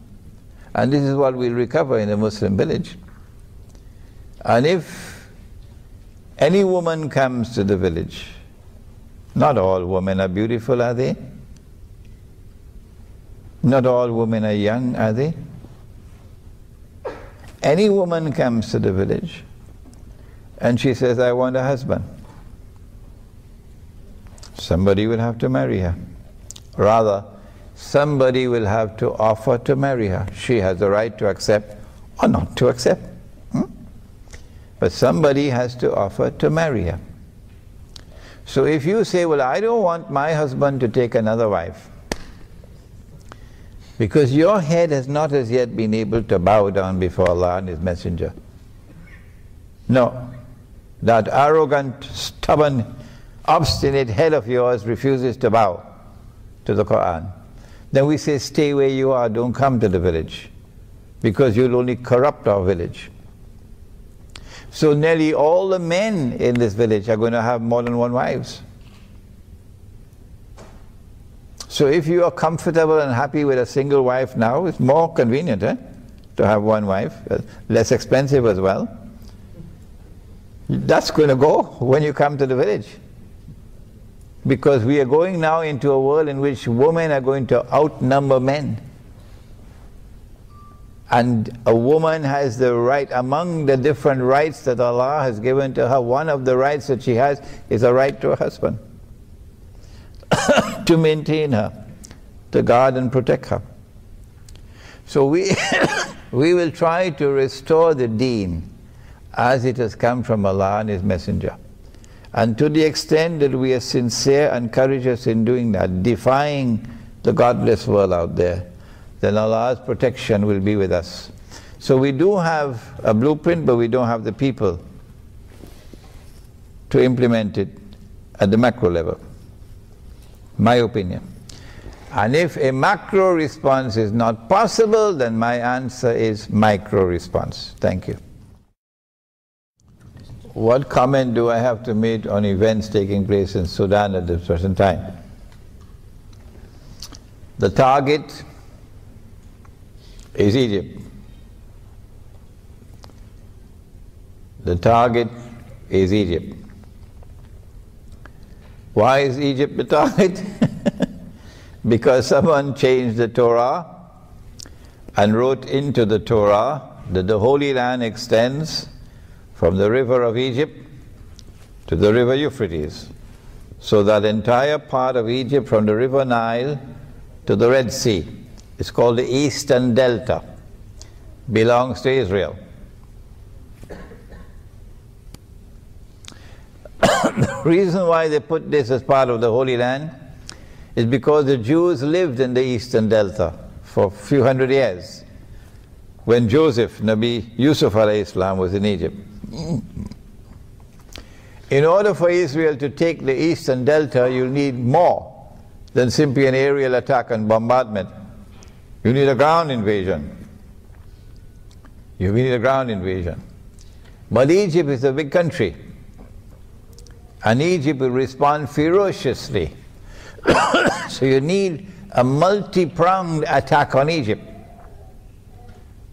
And that's why they got this bogus Zionist jihad. This bogus Zionist jihad to infiltrate into Libya to overthrow the Libyan government. And don't come to me with this rubbish that I am a supporter of Gaddafi. Take that rubbish and throw it into a garbage bin. I've never been a supporter of Gaddafi, and I'm not a supporter of him now, so take that rubbish and throw it into a garbage bin. Zionist jihad from Saudi Arabia, that version of Islam, entered into Libya, supported and armed by Turkey, supported and armed by Saudi Arabia and Qatar and by the Zionists and by NATO, to overthrow the regime in Libya. And when they succeeded, Libya became a NATO state. You can't get NATO out of Libya for the next 25 years. So when the attack is launched on Egypt, there'll be a ground invasion from the east, Israel. There'll be a ground invasion from the west, Libya. NATO will attack from the west. What about the south? What about the south? Now you can understand why they went fishing in the south, fanning the flames of sectarian warfare in Sudan, actively intervening, the Anglo-American alliance and the Zionists, actively intervening in southern Sudan to fan the flames of sectarian warfare, and then finally forcing upon the government in Sudan to do what it just did. So southern Sudan is now an independent state. So when the attack is launched, you have to destabilize northern Sudan or Sudan. And so the attack is going to come from all three sides, ground invasion, from the south, from the east, and from the west. And from the Mediterranean, you'll have a naval blockade and naval bombardment. I don't see how Egypt can even stand a chance. Is it possible at the macro level to overturn the existing monetary system of paper currencies, which of course is on its way out? As soon as war breaks out, the US dollar is going to collapse. But I've been saying that for more than 15 years now. Where did I get that knowledge? That the US dollar is going to collapse. And that when it collapses, it's going to bring down the entire monetary system of paper money that came out of Bretton Woods. Where did Imran Hussein get that knowledge? Was it an angel whispering in my ear? Was it a jinn whispering into my ear? Wake up. It was Islamic eschatology. I wasn't looking into the future. Only Allah knows the future. So don't come with that kind of criticism against me. I analyzed based on Islamic eschatology and I came to this conclusion. Why can't you do the same? We are now on the verge of that moment when the US dollar will collapse. The last time I heard about it was an ICU in a hospital in Washington, about to die. And when the US dollar collapses, it's going to bring down the world of paper money. There's going to be panic in the soft currency areas of the world. People dumping their Indonesian rupiah and dumping their Pakistani rupee and dumping their taka as fast as they can because the price of bread is rising 4 or 5 times a day.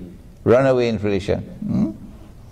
So rather than be caught with paper money that can only be used as wallpaper, let's dump it as fast as we can so that it makes way for electronic money. And electronic money is meant to function as the equivalent of a financial Guantanamo. That's a horrendous future awaiting us.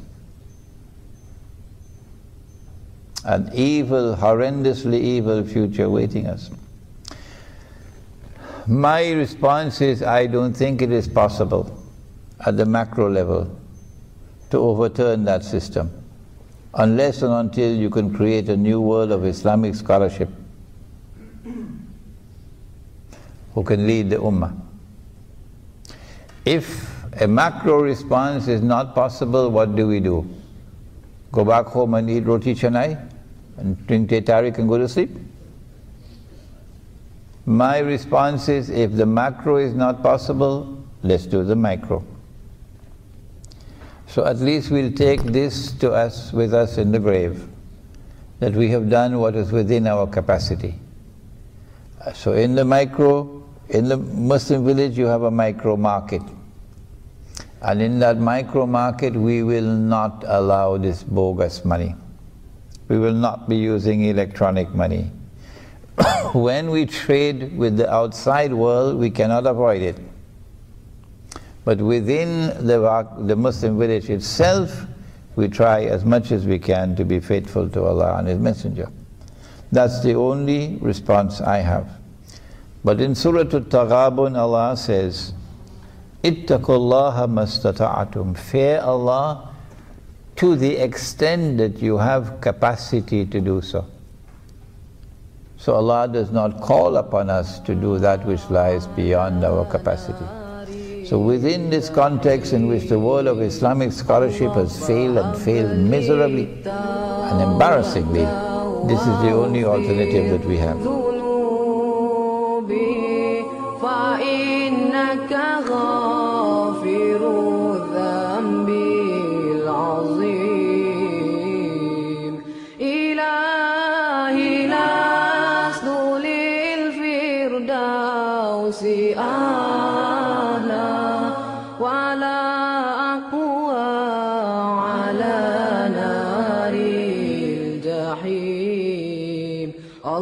فهب لي توبة واغفر ذنوبي فإنك غافر الذنب العظيم.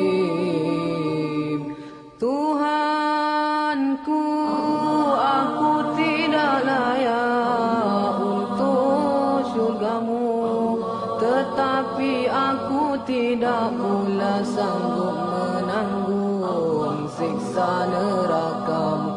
Dari itu kurniakanlah ampunan kepadaku, ampunkanlah dosaku. Sesungguhnya Engkaulah pengampun dosa-dosa besar. Tuhanku, aku tidak layak untuk syurgamu, tetapi aku tidak pula sanggup menanggung siksa nerakamu. Dari itu kurniakanlah ampunan kepadaku, ampunkanlah dosaku. Sesungguhnya Engkaulah pengampun dosa-dosa besar.